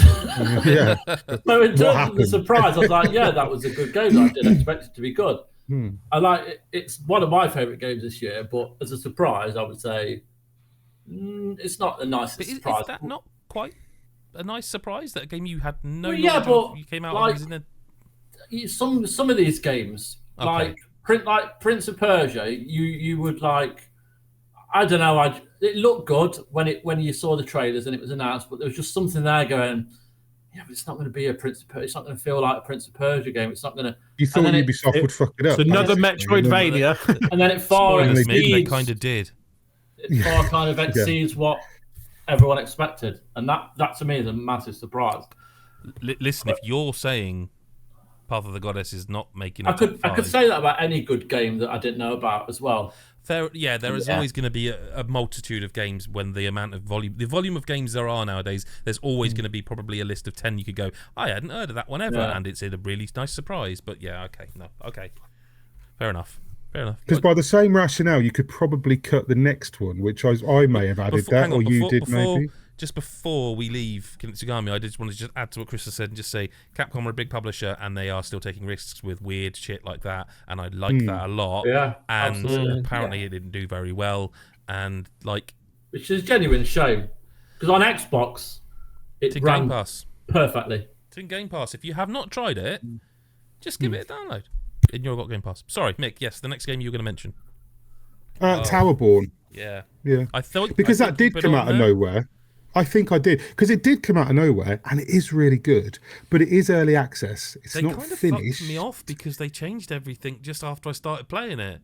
Yeah, not only that, but it's also still got another. They've already progress wiped once, and it's got another one coming when it launches. So I know it's early access, but that sours me big time though. Progress, I don't like that though. Okay, so you hold everything that you earn, everything you earn cosmetic wise, because it's a free to play looter game. It's like Golden Axe with RPG on top of it. Yeah. Right. Which it's fantastic.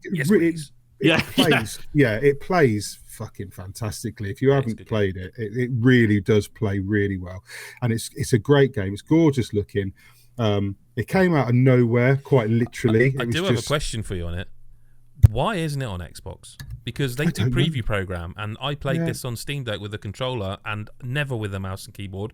Why isn't this in preview program? Yeah, I played it on Steam Deck. I played it on PC on controller. I don't know. They said, it's going to be PC first and blah blah blah, but why? Yeah, but like I said, I mean, the whole thing where they've done they did a progress wipe before it went into Alex. So we played it prior.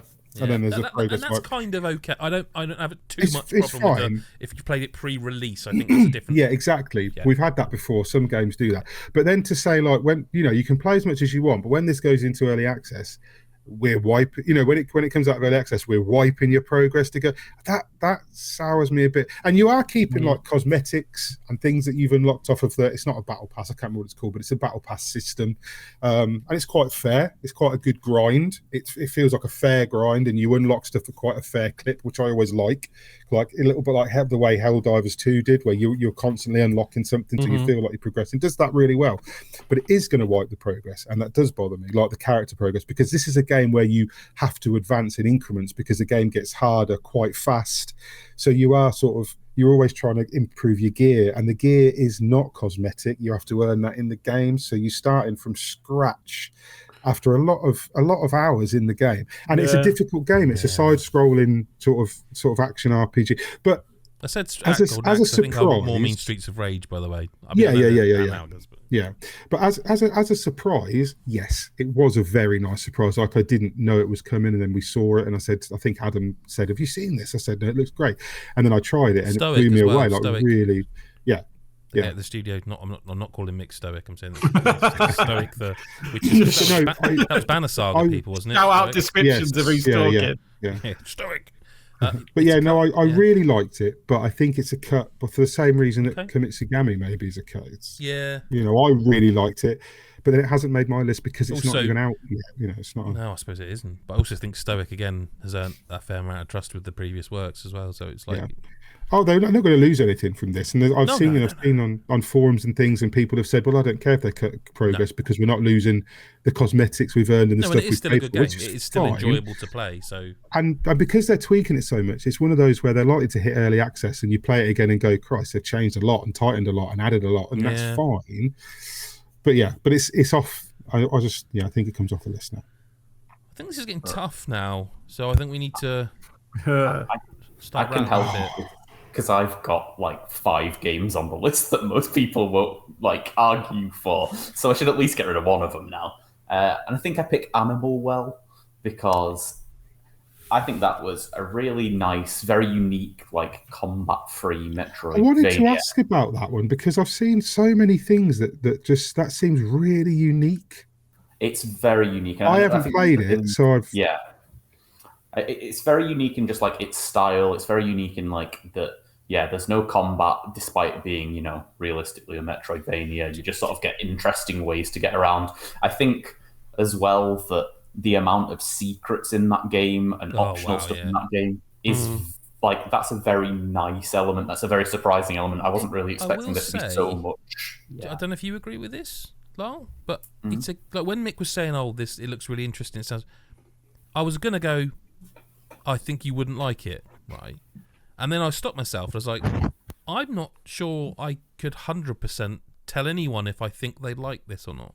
No, not necessarily. Yeah, I think because it is very unique. I think for a lot of people as well, like a lot of people I've know like have this as like one of their tippity top best games of the year, and in a lot of ways I can't argue with them because I think it's fantastic. I think it's very.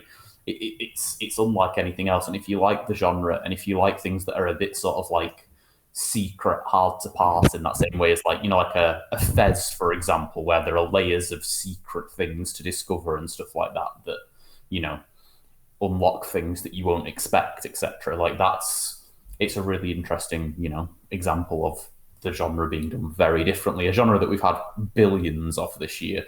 So but again, I don't think there's going to be many other people fighting for it. I think if lots of people have played it, maybe it would have. I think it has a lot of things. Finished it. Well, no, I finished the first finish. I saw. Yeah, you saw credits, but that's not really finishing it. Doesn't it keep open? Really... I know, like encourages multiple playthroughs. No, it kind of just you see credits and then it kind of carries on with another second game. That's sort. I don't know, but like I didn't feel like. I'm gonna have to finish this all now. I was like, you know what? I've seen credits, and that is enough for me.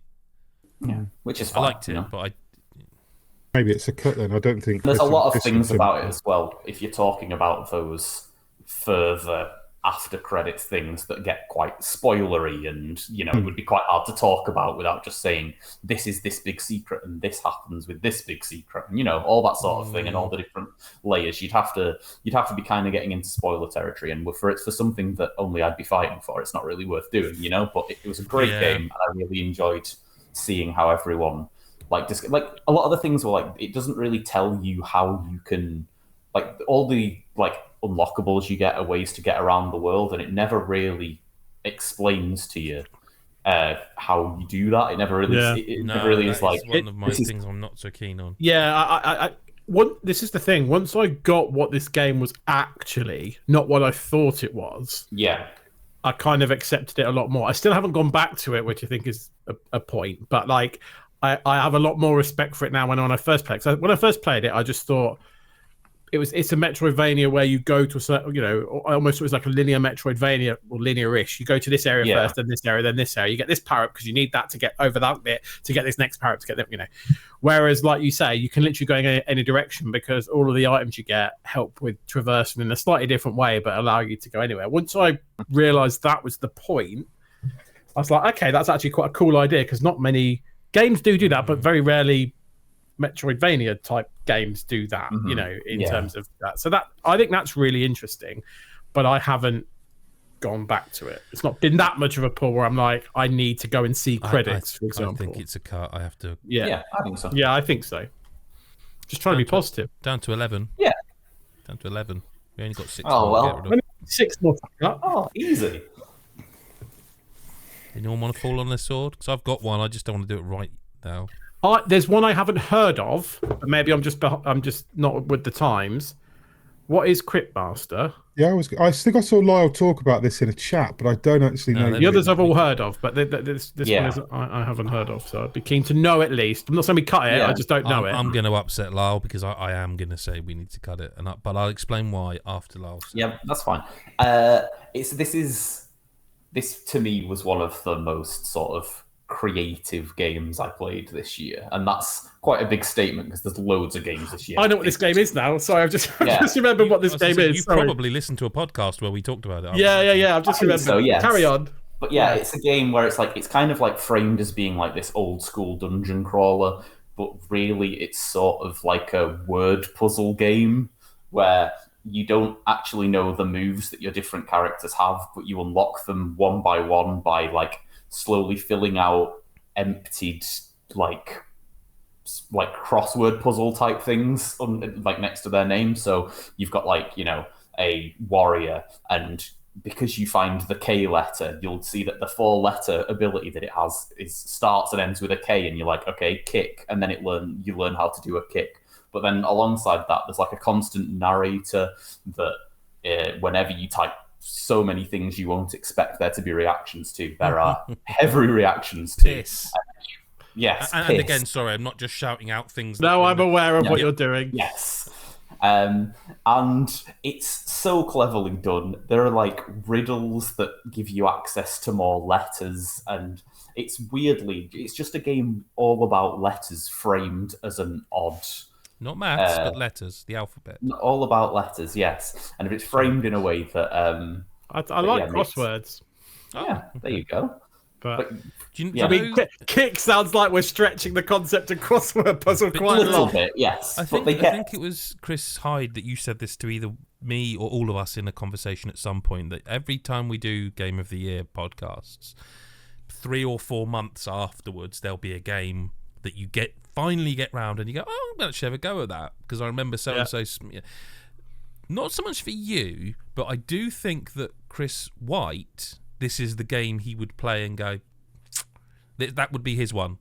Well, actually, I played it last week for a little bit. I had a bit of a Steam Deck sesh, and I gave it a go, and it will definitely be one I'll be playing more of. To me, this people of a certain age, this is Nightmare, the TV show in video game form. Like if you led with that, fucking hell! Now I want to play it. Now I want to play it. That's what it is for me. Everything about it, it's like not one for one, not one to one, but like to me. Do you remember? I mean, I loved that show. That was like, I was glued to that as a kid. I kept applying to go on it and never got there. Oh wow, that would be a story if you. That would be a clip we'd have to find. But like, you know, you could get Choose Your Own Adventure books. Yep, got them. Like there were Nightmare ones of them. This to me is like, it won't because it's not big enough. It's not like Sony or Microsoft or Nintendo, but like it is the standard for that kind of Choose Your Own Adventure. I know Lyle agrees because, and you know, he reviewed it. The only thing that I find hard to. So the reason we covered it in the end, because we missed it, is the first time it came to PC. And I did play the demo of it, and I did think, wow, this is fucking cool. This is Nightmare the video game. But we just didn't have time or I don't know. I can't really even remember why we didn't cover it. Then when they announced it was coming to PlayStation, it was like, we can correct that. Hey, Lyle, would you like to review this game? And the rest, as they say, is... But I will say that initial discovery you made was still this year. So that's true. It's not necessarily like you were surprised by it last year. You were just surprised by it in a sort of odd time-lapsed fashion. I don't know if I find it surprising. I mean, semantics, we are getting to that point already, I suppose. But I don't know if it's the thing that I found surprising. It's so cool. No, it's cool. I'm going to sound like Chris Hyde talking about Chapez now. Because is it cool? I don't know if it's cool. I think it's kind of, you get to swear in it, so it's kind of cool, right? Yeah, you can swear in it. That's got to count for something. Not quite as cool as conveyor belts, though, is it? Not quite. Or stories. God forbid. What a game that is. We need to be ruthless here because we've still got 11 games. I feel like if we're umming and ahhing at this stage, we need to cut because there's some... Do we though need to cut? Because it sounds like a nice surprise. Which is what this category is. This isn't the best game. This is... Yeah. Listen, I can fall on the sword and I can give you an easy cut. And I ain't going to like myself for it, but at some point you have to... Oh, I see. I know what you're going to say. And I feel sad. Zero is... It is not a surprise that Hoyoverse made a good game. It is a fucking huge surprise that I spent 100 hours in it and that I paid for 2 battle passes. But this isn't now. Adam's nicest. Yeah, I bought the second one. Didn't get the third, if there's been a third. I've fallen off it since. 101 hours was enough. I played. Yeah. But once you get to triple figures, you're a nerd. This isn't. Do you know what? You fucking joke about that. Yeah, I dropped off sooner. I think I dropped off. No, I wasn't allowing it. There was a point where I'd got enough hours where I'm like, I am seeing triple. I genuinely was like, I'm going to keep playing, and not what I wanted to anyway. But the point being, this is Adam's nicest surprise. No, none of that. This isn't Adam's nicest surprise. It's GodisaGeek's nicest surprise. You haven't played it. Chris White hasn't played it. I don't think Lyle got. I played a bit, and I was surprised by how confused I was. Oh, it's very confusing. See, I think as well. My experience, your experience was different though because of how you got it. It was pre-release, and it was Christ Almighty. It was And listen, if we cut it, we cut it. But maybe. But the only counterpoint I'd have, which goes against what I just said, is it's your nicest surprise by far. For lots of reasons. It's a nice surprise that I got basically addicted to a gacha game. If you're not going to... No, but I meant like for the game that did the most for you this year. I think it's a fantastically well-made game. I kind of knew it was going to be because Genshin Impact's a good game. I've never played Honkai Star Rail? But I've heard that's also a very good game. Like, from my understanding is that while you can complain about gacha and loot boxes, blah, blah, blah, blah, correctly so, they actually make games that are just actually fun to play as well. Like Genshin Impact is a fun video game.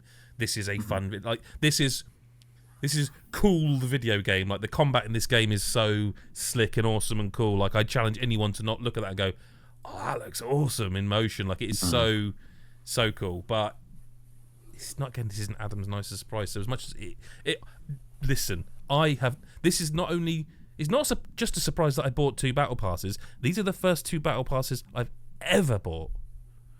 But again, no, I know, and that's the only point I was making because, like, I just remember most anticipated last year. I got a game on there because it was my top, and I was so passionate about it, and it was such a thing on me, and that's the only reason it got on the list because I was so passionate about it, and I'm part of the team. So if you're the one that's going to say cut it, then we cut it because you're the reason I'm championing it, which is a weird thing to say. No, I know. But I mean, as somebody who played a lot of it as well, I didn't play as much Saddam. I think I dropped off after about 40. I don't think anyone played as much as me, mate. I think I'm what they call a whale. I don't think the developers played as much as Adam. And for me, to be fair, it wasn't a nice surprise, but I didn't experience it necessarily because pre-release, and even before Adam played it, I was playing it, and it was just the most fucking mind-boggling load of noise that I'd ever played, and it took me until after, and it is. It is confusing. Right. That once first 5 hours you find is the rhythm confusing. with it, and the combat is some of my favourite combat of the year, like of the entire year, quite easily. It's just so fun, but there's so much stuff that stops you getting to the combat sometimes. It's almost an impediment. If someone were to go, right, fine, well, I want to keep Zenless Zone, but I want to kick mini shoot adventures off. I'd be like, now. So I mean, and that's me. Yeah. Look, listen, it is a surprise that I played that much hours. It is a surprise that I paid physically actual money for it, but it's not a surprising game. I knew it would be good. I didn't know it would be that good, and I certainly didn't know it would capture me in that way. But that is not. I propose deleting it, and let's say I love the game, but I have no counter argument. If you're proposing to delete it, then it's gone. I just need to let's do a quick recap because we've got 5 need to go. Prince of Persia: Lost Crown, Banisher's Ghost of New Eden, Helldivers 2, The Thaumaturge, Balatro, Mini Shoot Adventures, Beyond Galaxy Land, Cryptmaster, UFO 50, and the Smurfs Dreams are the 10 that need to be halved. Well, before you said you wouldn't say mini shoot adventures, but that was going to be my next one to talk about. And there's a few reasons for this. Because they put an apostrophe in the wrong. It's the apostrophe is the main one. The apostrophe is an SEO nightmare. That would have been in most disappointing. Yeah, the apostrophe. Yeah, just the apostrophe. The worst thing is they. No, I can't. I'm not on the podcast. They did tell. They told us why. It serves no purpose. Why is it there? They told us why, and it's not. It's not right. Go on. Yeah. So for me, I was going to say, I think you might have played the demo for that game before this year. I was going to say this, but I didn't want to say it. But and I have just checked. The demo was out in 2023, so it wasn't a surprise for us in 2024, which I fucking hate because this game is when I played the demo was fucking it would have It's a great See, I game. thought it was only all right. I think maybe it's just not my. There's another reason to cut it, but like, I'm not saying it's bad. I just don't think it was. I thought there was going to be a bit of a year of the Metroidvania coming, and I think we all started just going through the demos and stuff. And you're right, and this was one of about 5, I think I'd proposed, and shit. No, it's not, and I was going to load up to it as well, Lyle. I wasn't going to let it slide. I wasn't as nicely surprised by this game this year as I was last year, but it didn't qualify last year because it was just a demo. So it's just one of those It'll come up again, right? You guys it will definitely come up again, but like, I shouldn't be angry at a technicality, but I know, but I was like, I can't hide from it because it's like, he's right. Right. UFO 50. Okay. I haven't played it, so I can't say anything. This one's an interesting one. It's the pedigree, mate. I know, that was what I would like. It's been in development forever, and it's surprising that this game exists at all because it's sort of mental that it's a game that wouldn't exist if it were at a major publisher because they would compartmentalize it into multiple other games.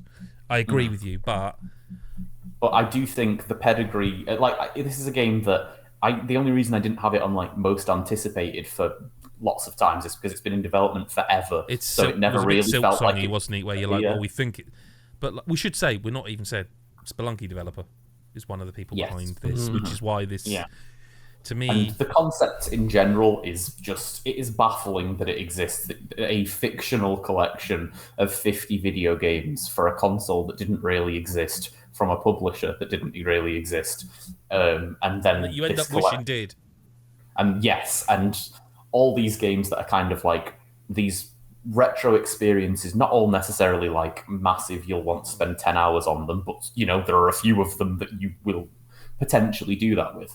And then alongside that, just like even just how it's sort of portrayed, it's got lots of really wild, bizarre secrets that the community have found that were very surprising. There are a lot of things about it that I think are surprising, but I do think for this list, for the pedigree of the developer, I mean, I was surprised by a lot of things about it, but I wasn't necessarily surprised that it was amazing because I kind of thought once this game releases, it's going to be one of my favorite games of the year it releases in, and it is. But it's gone, isn't it? It's getting its due, and we'll talk about it. Oh, it will come up again. Now, yes. And if anyone wants to jump in at this point, feel free to do so. However, once every Gotimus, I have a stroke of genius where I can go, bang, we can get this list right away down. We're at, if I'm correct, Mr. Maths, we're at 8, so we need 3 to go. I can suggest 3 that I think are the only 3 remaining easy cuts, and then we can get listy. But I don't want to jump the gun if people aren't ready for that. Go on. Yeah, no, I'm interested. Let's try it. The 3 on this list that I think should disappear from this list currently are Banishers, Helldivers 2, and the Thaumaturge. Fucking hell. I know, I knew you were going to... I'll just get that news, shall I? Jesus Christ. I don't think any of those 3... Well, Thaumaturge I never played yet. I want to play it, and I just never got around to it. Banishers, I think, as a nicest surprise, I think that's what I'm getting at, because I want to be clear, 2 of those games I fucking love. See, I don't think Banishers should come off a nicest surprise list. No, because not just because I didn't know it was going to be good, but just because like it could so easily have not been good, if that makes sense. Like the kind of game it is, the time of year it came out, like forever ago, you mean? Yeah, but it February was somehow in this year, but I'm not too sure how. But I think Banishers probably more than Helldivers. And Helldivers 2, I would argue, was a surprise. Because the first one was good, though. The first one was really good. I don't think it's about necessarily it was good. Like the idea that a game is a Nicest Surprise just because it's good and it could have been shit isn't necessarily like. No. But what I would counter that by saying is I'm not saying that's the only reason they can be a Nicest Surprise. I'm just not sure what was surprising about Helldivers 2. Because I would argue that we could almost put that in most disappointing if we did that category, which we're not, because they kind of fucked it up. So I think it's not at the surprise point, like not at the point when it was a. It's the thing with if we were to cut Helldivers 2, I would be cutting it for the good news story that went bad, the surprise that became a disappointment. But it still had to be a surprise, and I think for me, the reason why I would want it on this list. I mean, it's not a bad game. No, it's not. We're talking like they've messed it up and it's a bad game. I'm not saying any of those three are bad games at all. Sorry, just to be clear. So the reason the nicest surprising thing about this game is it wasn't. How I imagine, and I don't know how this does happen, but I imagine when like these types of games get made, there's some obnoxious marketing people in suits that think they know how to do kind of phasing of, roadmaps of games and things, and they're going to be right, okay, and how they're going to do it. Whereas these guys literally put loads of effort into releasing so much content at launch, so much hard work, not a launch and abandon title, but so much work into keeping the user base engaged after launch for a decent period, to the point where let's be honest, they did it. They oversaturated. That's what they did. They could have spread it out, and actually that ended up being their downfall, because they ended up making too much, and people got pissed off because you couldn't complete a battle pass for the next one out or whatever. But I actually like the fact that developers acknowledge that launching the game isn't the end of the road, and or there's not like a year pause before you go update 1. There's actually like new content for people to be involved in, and you're looking after a user base that they kind of caught the wind of something, and so they actively supported that user base. I think they went too hard and made maybe some wrong assumptions about the cadence of it, but I think that should be talked about and celebrated as I'll put my hand up and just admit, listen, I can't always hit all the shots I take. Sometimes I miss. I've missed. I'm not, but again, I can't. Days I can try this. I can't argue the fact that Nicest Surprise became a bit of a disappointment over time. Well, maybe being unfair even saying it would be. I wouldn't even myself say it was actually disappointing. I cannot sit here and go, I'm disappointed they put out so much content. I feel like the biggest twat saying that. But I think it's one of those things where you go, it's what pushed me away, is what I'm saying. It was overall a really good thing. It's a great and let's not, we'll come on to it in other categories, but like, it's the only game we all played together. So Banishers and Helldivers, fair enough. I accept. Like I say, I was just trying to shoot my shot. Damn a touch. So yes, but I want, before we move on to the Banishers, for example, like I wouldn't have necessarily, because there's a few games on there, probably fewer than you, that I would argue for Nicest Surprise, but Banishers, not only because, like I said, it's not necessarily about it being like it could have been bad, but it was good, or I wasn't expecting to be good. I would not have expected that game when I first started playing it to have so many moments in it. Like if you told me that there was an RPG coming out this year that was going to make me stop and think about a decision every other hour and agonize over a decision and be affected by a decision's outcome, I would have said, well, that's going to be Dragon's Dogma, surely, or it's going to be the Veilguard, surely. I wouldn't have ever said it's going to be Banished. I think what's happened here is because I've kind of always liked Don't Nod. Like I've always been a bit of a like I remember me, and there was a video game. I remember you, Adam. Don't worry. Let's please not get into this cycle. The very first video game was called Remember Me. It was published by Capcom. I remember previewing it, and I've kind of always thought this studio is kind of cool. They do. I reviewed it. I gave it a higher score than anyone in the country. Probably anyone else. Yeah, but I still think that game was really cool as well. And I thought the combats and all that. And so they've always been one of them devs. I'm like, I kind of like them. They kind of do weird stuff. They did eventually end up getting sort of pigeonholed into the kind of Life is Strange bit. Yeah. And they've got, but to take what they learned from Life is Strange and add it to wrong. I've got this wrong. I think I've been unfair. I do. I think as a bias towards them, I thought I'd like it anyway. For me, Banishers is a lock based on. Okay. That's what I was going to say. Based on that, because that's absolutely fine I was with not. Me. Yeah, because what I wasn't expecting for Banishers wasn't quality. It was the consistent level of nailing. None of that game is cringy or cheesy or. Do you know what I'm saying? I just. But I mean, you've locked it, so I'm not arguing. No, I think I'd say it was me. I think I was projecting the fact that I kind of figured it would be good because I just always sort of like Don't Nod games. Yeah, didn't they make that Jusant? Didn't that them as well? I don't know if they were publishers on it. Okay. But they made that Revelio or that like weird one with the gods that I reviewed. They're an incredible studio. They make interesting stuff. So I kind of just they make interesting games. They did get pigeonholed, but then they kind of realised that and then tried to take that mechanic they're known for with the whole decision and choice based thing and expand it to so many different genres. And I'm just about 4 or 5 hours into this, and already I know come day 4, because I'm going to finish it in 4 days. Wink. It's going to easily break the top 5. My top 5. I'm already in for it. I think I was just projecting the fact that I kind of have always liked him and assumed, so I'm happy to. So let's bring Adam some semblance of self-belief back and talk about Turge, right? Because the thaumaturge, please. Because this is what I've just missed because I just haven't had a chance. But I think you guys talked about it a lot. I think it's one of those for me that's probably on my list of these because I haven't played some of the others. But actually, I have. I've played a lot. I think you played all of these. You go. I haven't played Cryptmaster. I've played the rest. I should believe in myself more. I agree. But I think.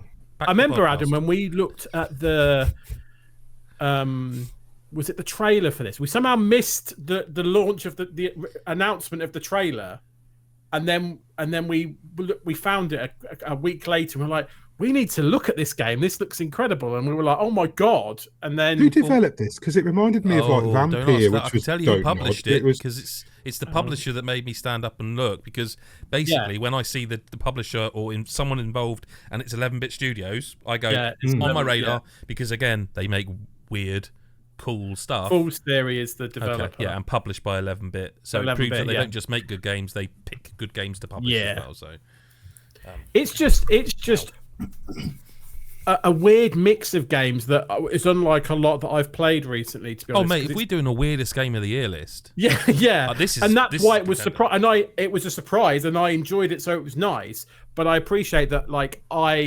Adam has played it. The one person I'd be like, you should play this is Mick, and hasn't had time, right? But I think you would really like it. He'll play it I think they do a really good job with establishing the setting, the characters, which we'll talk about. What did you say? Sorry. No, I'm laughing at Chris's joke basically because I said he'll play it by day 5, and then I said in 4 days' time, and I just started. All right, yeah.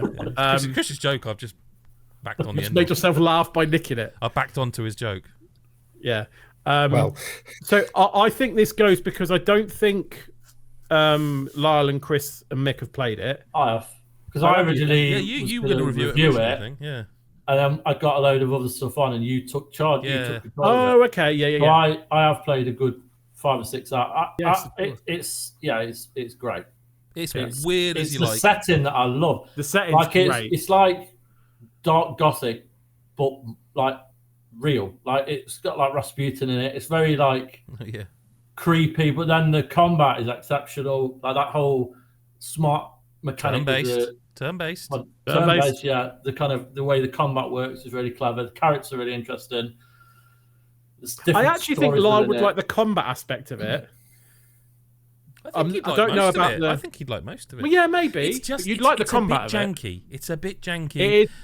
It is a bit janky. I did say that in the review. Pushed me away because it was one where I was a bit like, I don't actually have to play any more of this, and I could just wait, and they will patch it and tighten it up, and they have, I would imagine, because it's coming to consoles or come to consoles of dates, future, past, present. Is it a top 5er here? I don't think it can be the group's top 5, but I don't know. Unless I don't know. Well, I don't know. I'm looking down this list. Do we pause it and talk about Beyond Galaxy Land? You can, but I think that's a cut. I don't think that's good then, isn't it? Yeah, I'm not sure. Does the Smurfs Dreams really make Nicest Surprise for the group? Because I haven't even played it. There's only 2 of us that have played it. I've played it and it wouldn't make mine. But then these Lyle and Adam really like it, so it's a weird. And I also think it's the category that makes me think it does have. Like, I'm not saying it's the best game on this list. On this list, it I mean, if Adam's not jumped, it might be my number 1 on that list now. I mean, it's not going to be. I'm not suggesting it will be, but I'm saying on the list right now. I mean, Helldivers 2 maybe could probably go after. I mean, we talked more about Banishers and Thaumaturge than we probably did about Helldivers 2. Well, it's worth mentioning we haven't talked about Balatro, Prince of Persia. I was going to hang on, because if you're saying you're going to cut Beyond Galaxy Land, then we need to talk about that before we start cutting things that we may or may not. We're going to cut Banishers, Helldivers, and Thaumaturge, which would have given us a 5. Mate, I've proven I have no fucking clue what I'm talking about. So Beyond Galaxy Land, it's in my 5, easy. It just left me wanting a bit more because as a surprise coming in from a solo dev, like, I know. Solo dev. The way he's built that world, the characters, the way you can interact with everyone, the story's really smart. So much attention to detail in every kind of environment, every planet. It's a fantastic game. I'm not arguing with you. But it surprised me every step of the way. And I loved all the little references to other games. So the only thing that I've only played the demo or whatever it's called. Is it the demo? You played preview build. 4 or 5 hours.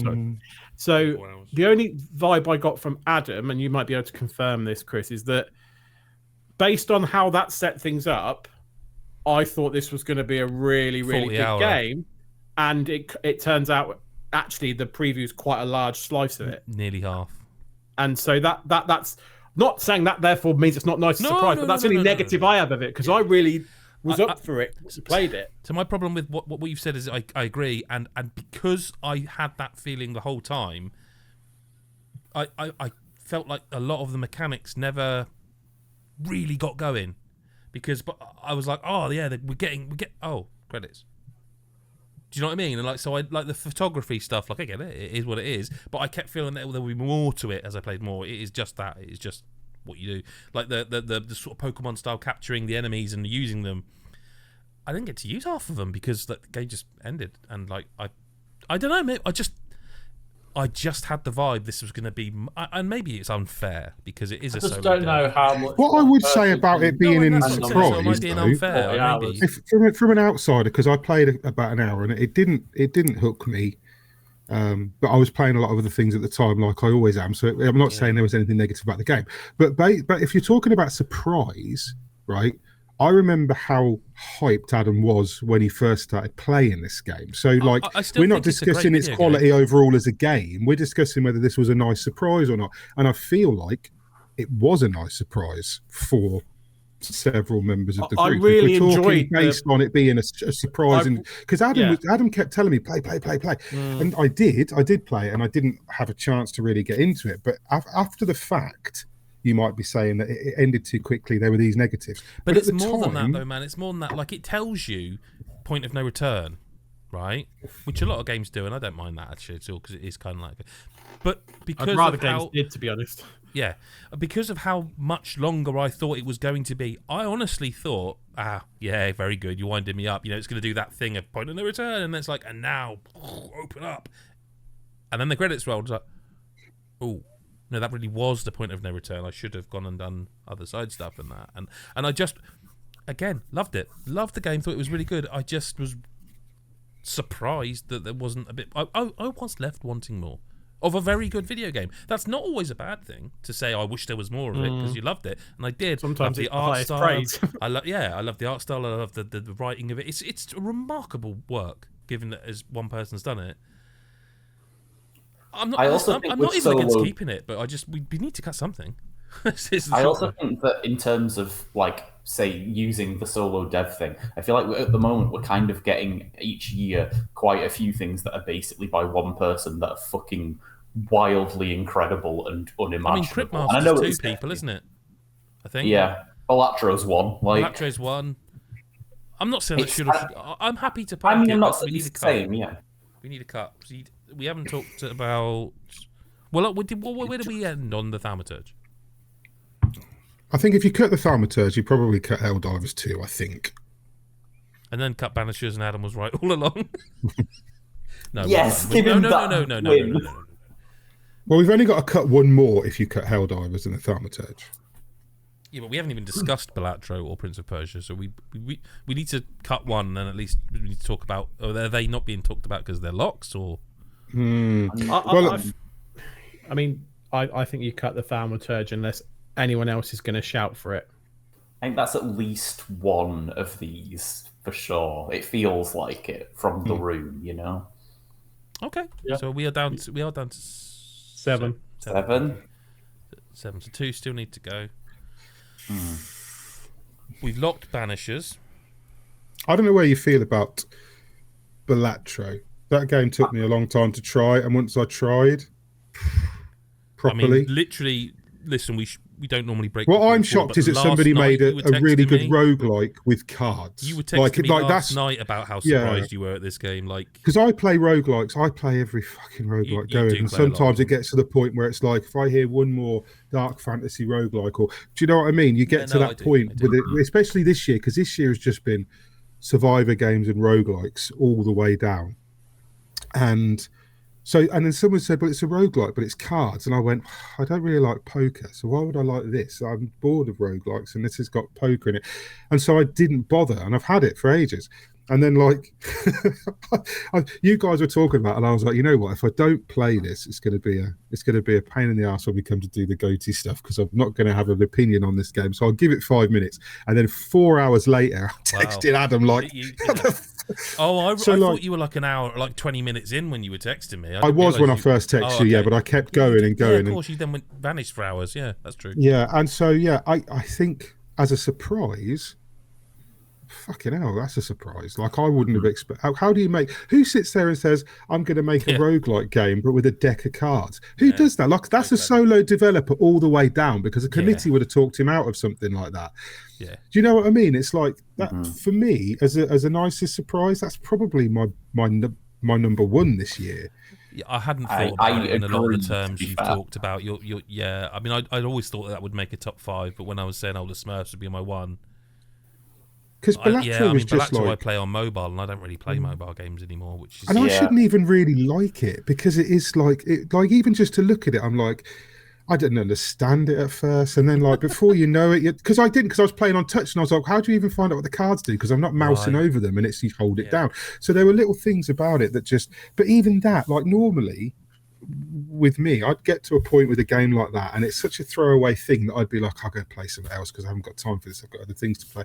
But that I was just like, I know, I've worked that out now, and then I want to know what the next bit does, and I want to understand how this works. And then you get to like, you're on your 4th ante, and you think, right, I've just failed, but now I know what I'm doing. And you get, and I think someone said it in the chat when we were discussing it, it's a game that you get better at every run. Not just that the run gets easier because you unlock more stuff, or you genuinely get better at what you're looking at. I think it's just such a fantastic idea. And like, if there was, it's just, I think that's, and I know I've already argued to lock Banishers, so I know out of 5 of us I've already suggested 2. No, but count that as mine if you want. Yeah, don't mind. I think they can both be locks. I mean, we've only got to remove 2. I mean, I haven't. I've not played as much of this as I probably should. I bounced off it a bit like Mick described. Like, I played a bit and then bounced off, and then went and played something else and haven't gone back to it. But I can respect it. Everything that everyone's saying, I can see what it is. I probably need to give it a go on mobile. I think that's what I need to do. I will say I love playing it, like even on Steam Deck, where it is that's kind of mobile, but not. It's still a console, isn't it? Yeah. And maybe, listen, I'm not too proud to admit it. Maybe there's a part of my brain that was going like, I'm playing on a console. I should be playing something console-y. And then and it was amazing that this didn't launch on mobile. No, because everyone who played it was like, this definitely should come to mobile. And then when it did come to mobile, and it's got like on iPhone, it's got all the haptics and stuff all built in as well. And I was like, well, listen, Steve, who writes to us as well, will tell you he had to delete it off of his phone. He had to. And I totally I can understand believe that. Yes. Yeah. But it also feels so much. I know it's a silly thing because it's the same game. Like what you've said there, Chris. I probably prefer it on mobile. I wish I could go. Don't be daft. It's the same game. It is, but it feels more.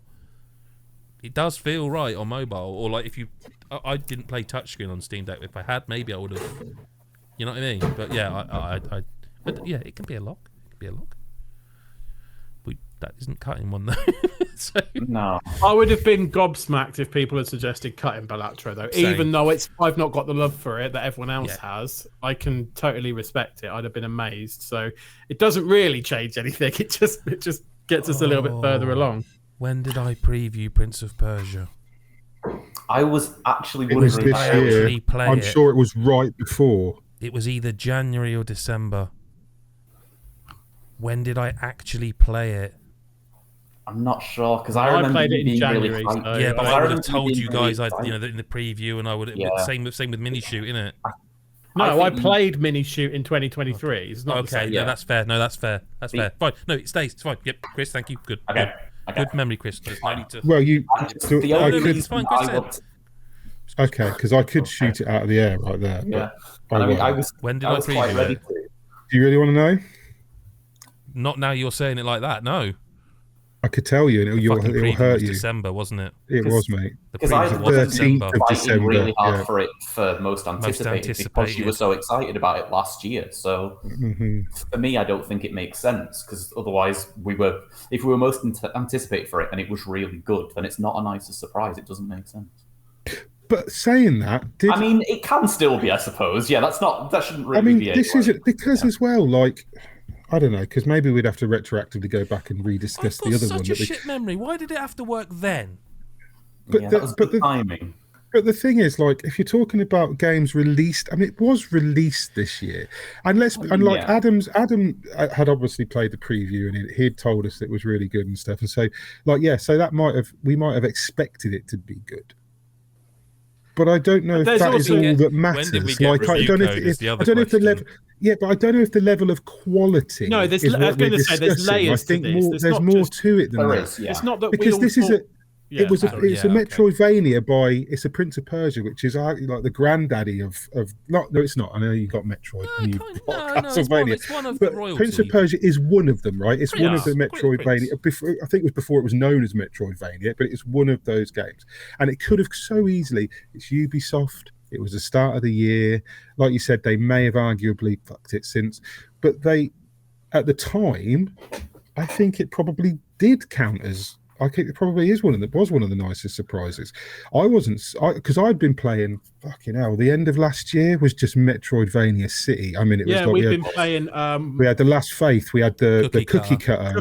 Which seems like 5 minutes ago. Weirdly, I remember this conversation because we were just like, we just played so many. It's good, just the standard. And then this came out in January, and it was like, no, this is what the standard and I is. think that's what makes it different. Just to add a little bit to it, I don't think we can sort of kick it out because I previewed it, because if we're going to go by that rule, then we cannot give Monster Hunter Wilds anything because we've technically played it, you know.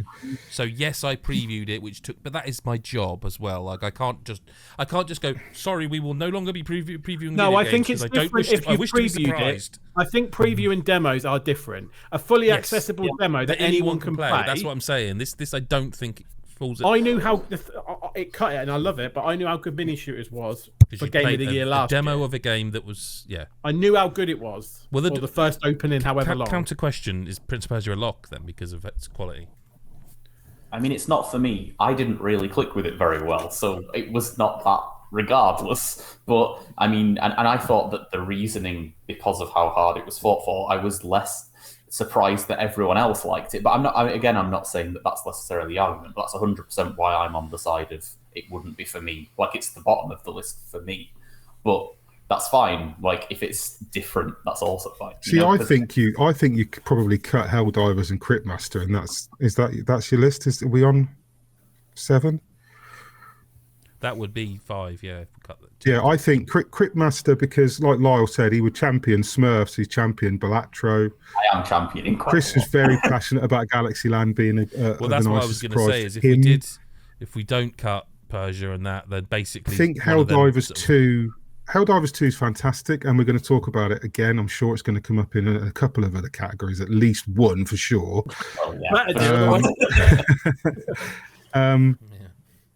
I just think, and you guys are really, really adamant that Smurfs belongs on there, and I can't argue because I haven't even seen it in motion because it just went straight over me. I think we need to cut one now, and I think we need to vote on which is the 6th place, but I think it's between... So basically, I think my personal opinion, I think Cryptmaster or Helldivers goes now, and whichever of those two is left has to be voted for with the Smurfs. Because, yes, Lyle and I are super hot on it, but that's 2 out of 5 people. Well, and also, I have played it, and you have played I'm it not to say you don't think it's... Yeah. So are you locking Prince of Persia? Don't like it, but it's right. Are we locking the Lost Crown? Yeah, it certainly sounds like, I know. It sounds like Lost Crown and Beyond Galaxy Land, by that logic. But then just decide which other 2 or 3 go. I mean, we've unlocked everything. No, just because I was getting... There's more locked now than not, so I was going to do it. Yeah, okay. So... Cryptmaster is gone, right? I think that goes, to be honest. Right. Well, then, like I say, it is between Helldivers and Smurfs, isn't it? And it's got... isn't it? Yeah, I guess so. It's between Helldivers 2 and Smurfs. Yeah. What were you going to say, Lyle? I just wasn't sure that we were like 100% like saying Beyond Galaxy Land was, because I didn't really hear what was... I mean, I guess I did. No, you're fine. You're right. Beyond Galaxy Land, to sort of stand up for Chris series, like again, one person, the art, the audio, the writing, the turn-based combat's different again. Like it was just a game that I didn't play because I think of how hard it ending soon made you be like, it's not that big a thing for you. You know, like I will say it might just completely be a me thing. It was like I just had it 100%, and I didn't play it, so I can't really comment. But it is not. Yeah. Do we want to vote on Cryptmaster? I think it sounds like it's going, and I think it's brilliant, and I'm excited for people to potentially play it after the fact. So this is the vote to get to 5, and we can arrange, isn't it? So I will. Mick, start with you. No particular reason, but do you want to cut Helldivers? Well, I don't even know. I'm asking if you're going to cut Helldivers 2 or the Smurfs. This is the Smurfs. No, I'll cut the Smurfs from that. Yeah. Okay. I'll vote to keep the Smurfs, so cut Helldivers. That's just to make it a bit of jeopardy, and 1-1. Chris... Helldivers 2-1. Okay. No, sorry, I'm just laughing at the name. Yeah, sorry, yeah. Sorry. You go next, Chris. What's Chris Hyde? What's your vote? I'd cut the Smurfs from those 2. Okie dokie. And Lyle? And I'd cut Helldivers. Hey, Chris White, Kingmaker. Go for it. Jeopardy. I did play the Smurfs. You kept that quiet. Keeping it quiet. I love how he keeps these secrets. Oh, you cheeky monkey. I love it. Sure he played it. So yeah, I played the Smurfs.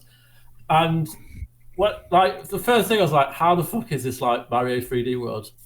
It is very Mario. I think it's more Mario 3D World than but it does a lot with the mechanics as well. Like, it is a really clever game, really good platformer. There's some really great moments in it.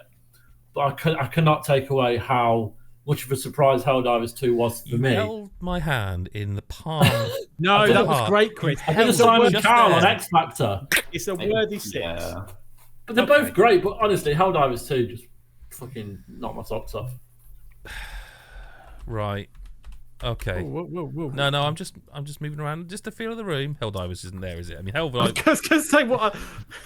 Helldivers by hook of what we just said. Is that 5?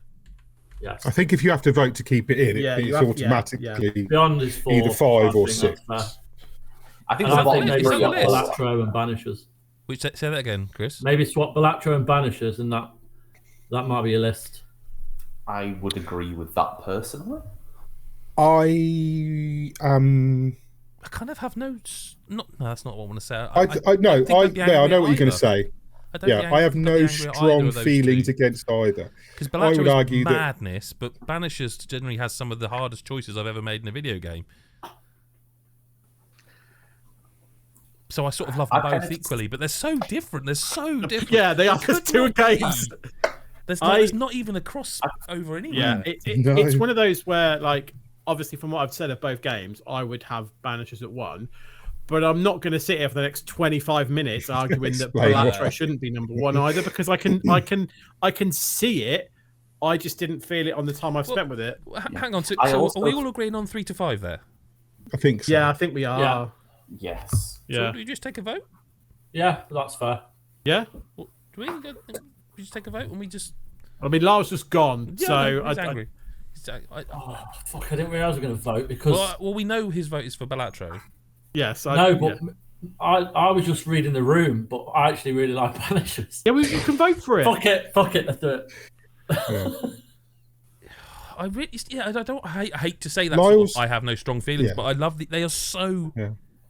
They're so different, but they're so good. Balatro is going to be Lyle's vote. We know that. I would say, when obviously Lyle's back, we can do it without. But like, we vote, and then what we're all saying is, whatever happens with that vote, we're happy with whatever comes out.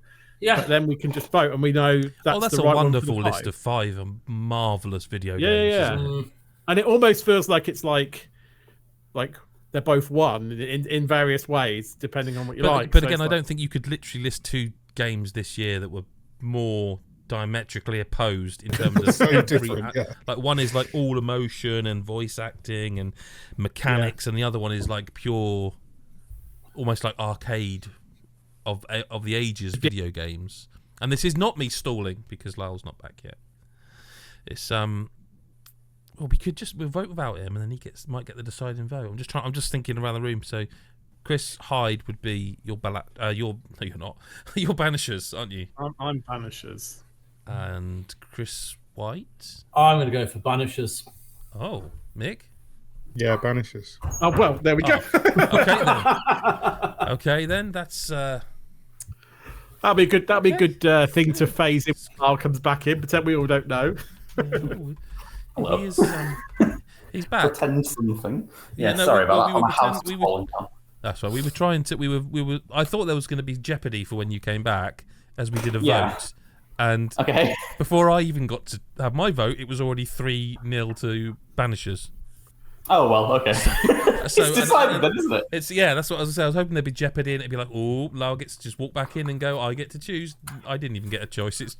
But I think it's not an indictment of Balatro or anything like that, and it's personal preference and everything else. I think they're both great. My only thing that I thought was surprising about Balatro outside of that was it was kind of the Vampire Survivors of this year, in that it was like the stupid mega success of an indie out of fucking nowhere. And I always like that as a surprise. It's nice when that happens, isn't it? Like, I'm glad that does keep happening. Like you say, Vampire Survivors and stuff. I would also just add that, like, Focus Home and Don't Nod, so the publisher and developer of Banishers, are often both, as a publisher, as a developer, both teams that sort of get games that are like nearly there. Yeah. And to have them both get that one at the same time, I don't know how it sold. I hope it did brilliantly, because I do like them. But there we go. In 5th place, Helldivers 2. 4th place, Beyond Galaxyland. 3rd place, Prince of Persia: The Lost Crown. 2nd place, Balatro. And the nicest surprise of 2024 is Banishers: Ghosts of New Eden. There you go. So the last part of day 1 is here now, and it's a new category. This is normally, traditionally, where we would do biggest disappointment, but we wanted to try and shift things up a little bit this year. Now, if you don't know, we have a Patreon, patreon.com/Discord. No, patreon.com/GodisaGeek. That would be our Patreon. There is a Discord on the Patreon. Anyway, we did a day 6 last year, a bonus pod full of different categories that we sort of never quite made the cut, and one of them was, I think, best DLC. Yeah, I think possibly. So. That might be where the idea came from. And we didn't do biggest disappointment this year, and we're not doing it because we want to be positive. Basically, that's the story. Every year we have the same discussion. Oh, do we add such and such closing down the studio as biggest disappointment? And it's like, you know what? This is supposed to be a celebration, so we're going to celebrate things. And that means this year, a brand new category for everyone on the main Game of the Year pods, Best DLC. And the nominees are Street Fighter 6's Terry, Persona 3 Reload Episode Aegis. Aegis? I've forgotten how you say it now. Aegis. I think so. I've forgotten now too. I don't know if I've ever heard it out loud. Yeah. I'm sure. We'll come back.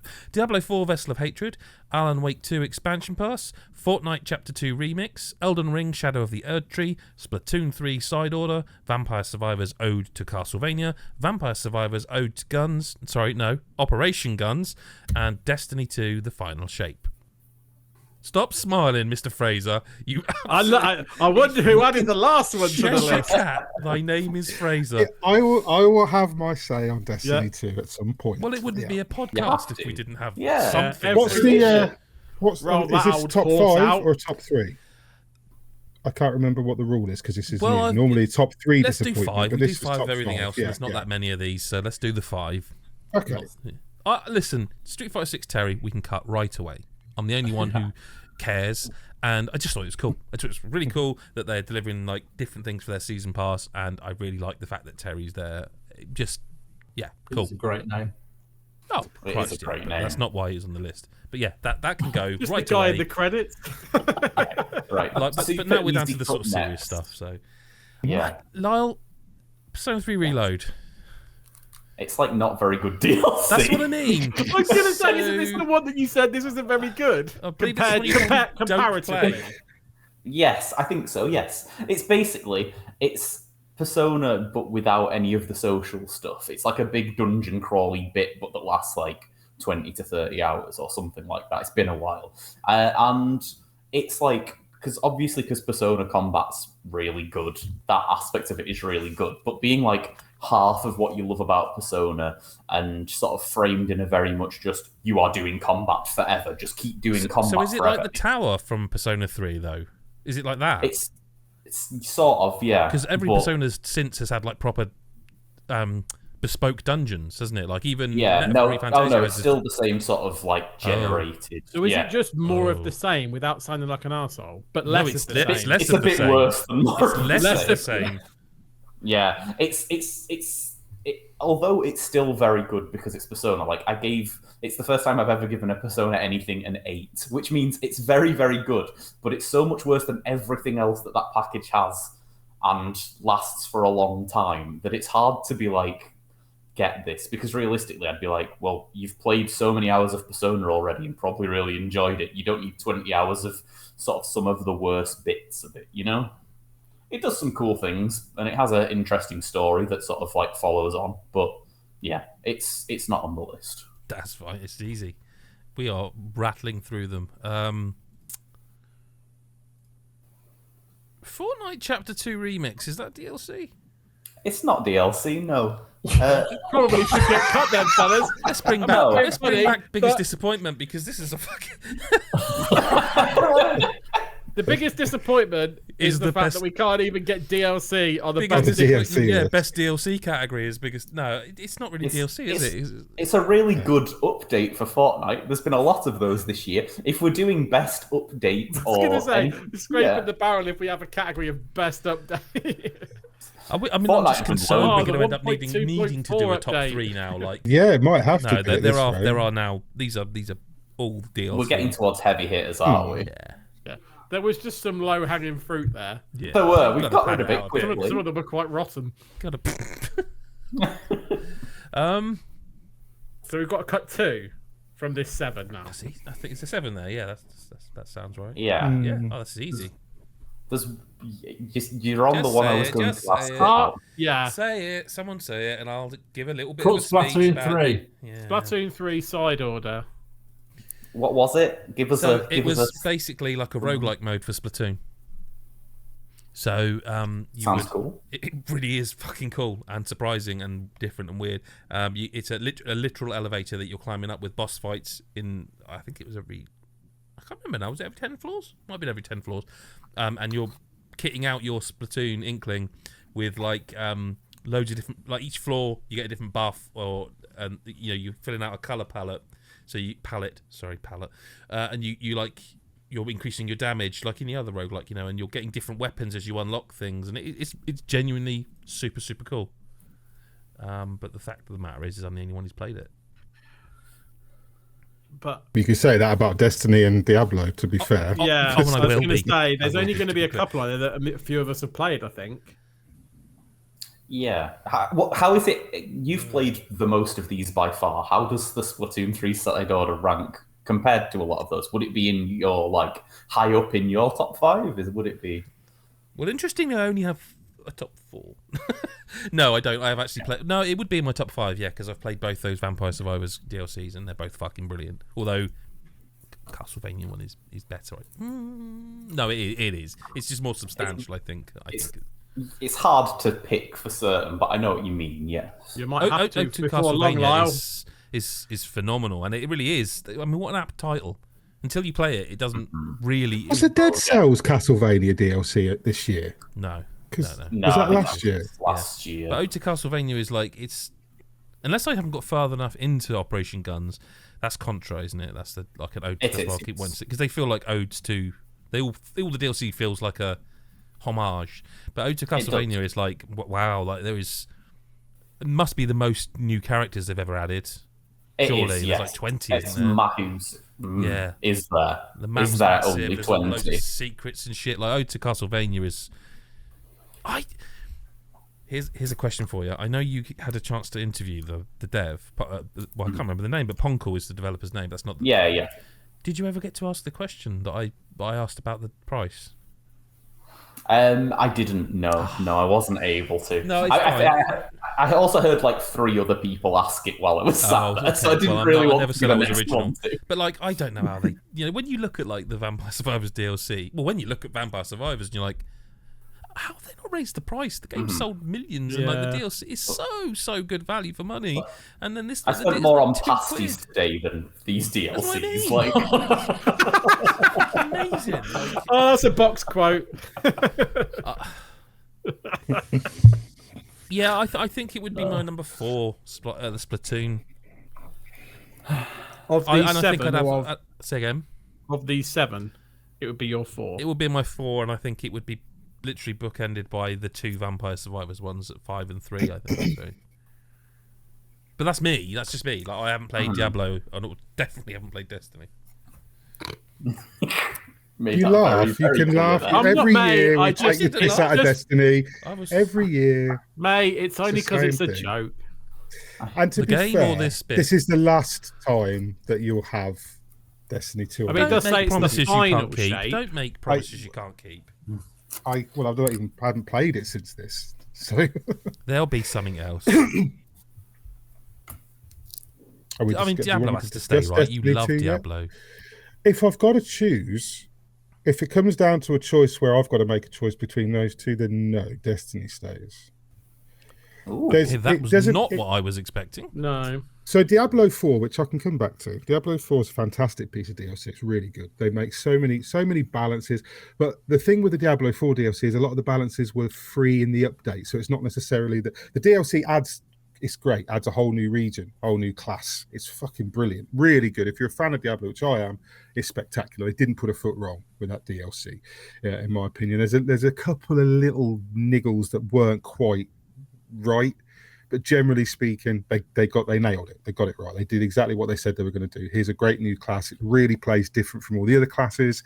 But it's like I said to you, I think it's my main negative in the review was it doesn't feel like it's such a good DLC that it slots so neatly into Diablo 4's makeup that you can't tell where you're playing Diablo 4 and you're playing Vessel of Hatred.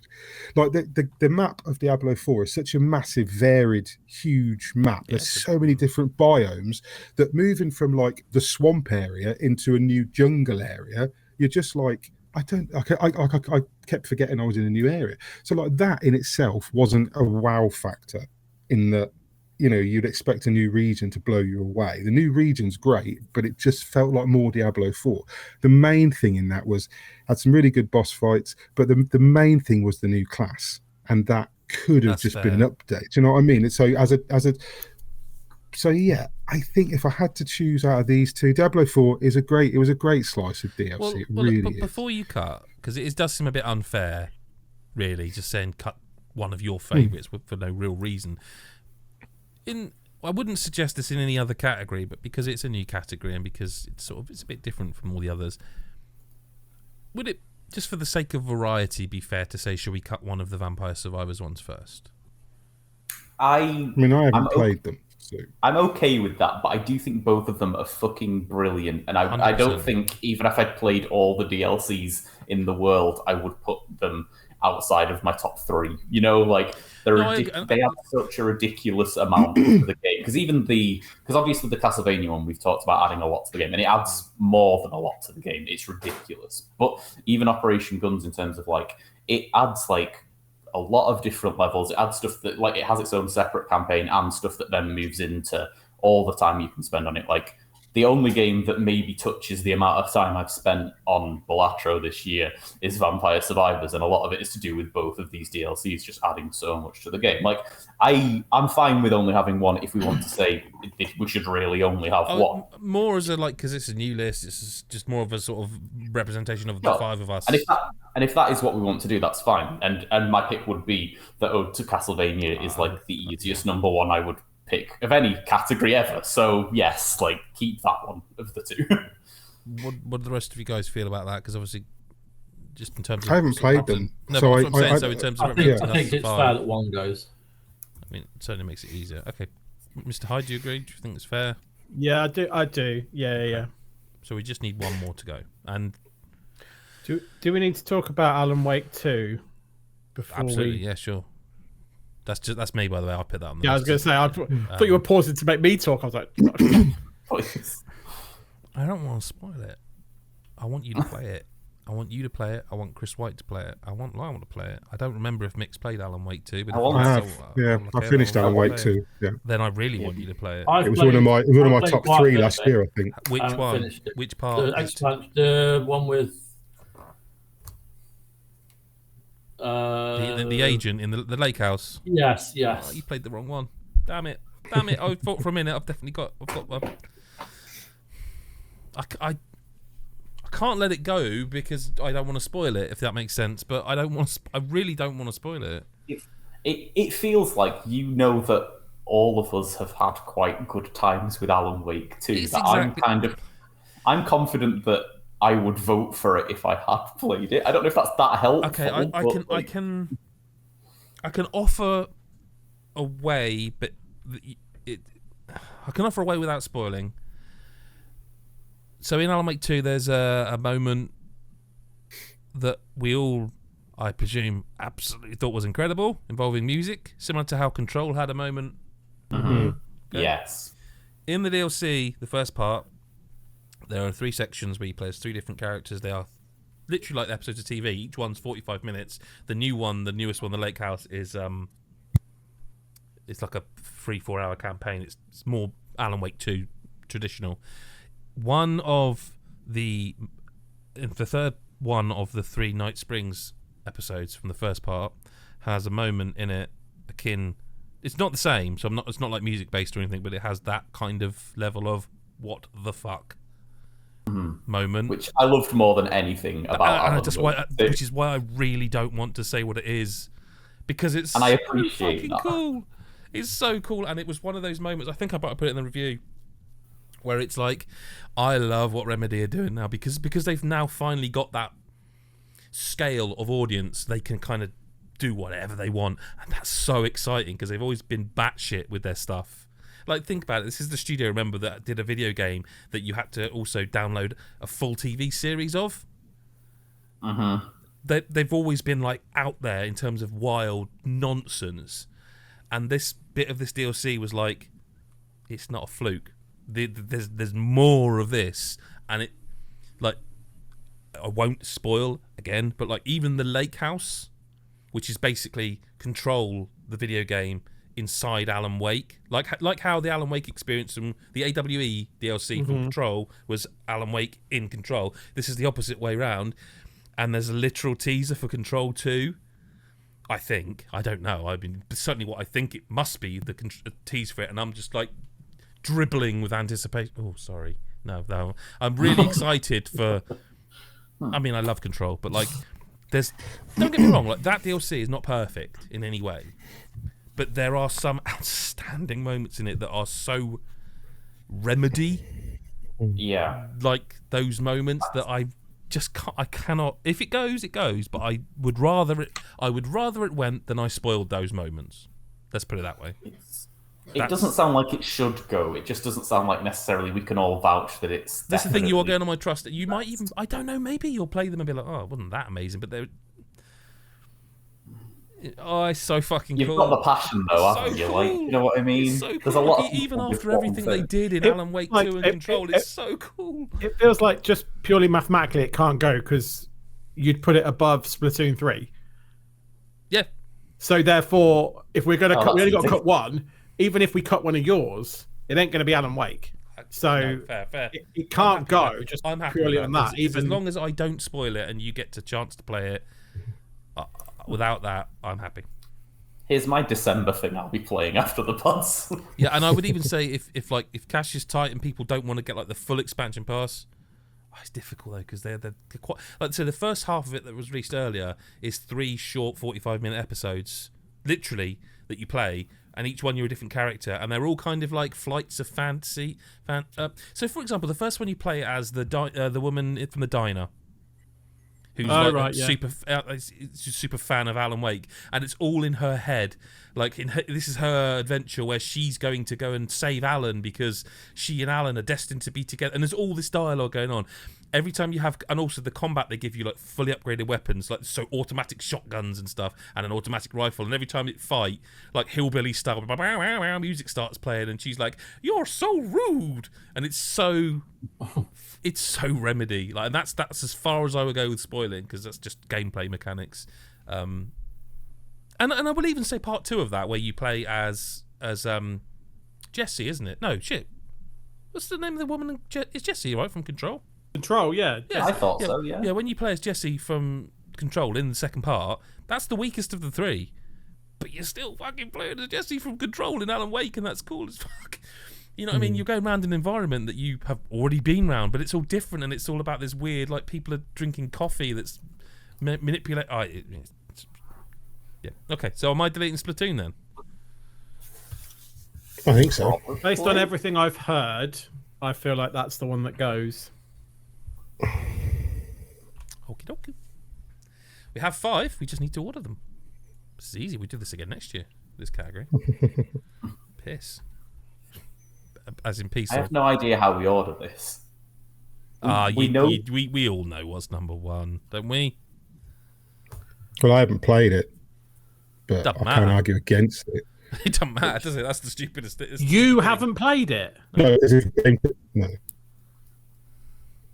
I haven't had a chance. I didn't get code. I haven't bought it, and I haven't had a chance. There's no way I can play through to get to where it is and then play the DLC again. Yeah, I just thought I haven't got a save that I can go and do it because I started New Game That's Plus. one thing I've heard. Yeah, that was you. If I'd had a save, yeah, I would have probably I had an done end-game it. save, like so. But yeah. Yeah, see, I didn't. I went New Game Plus, and my next save is nowhere near, and it's just.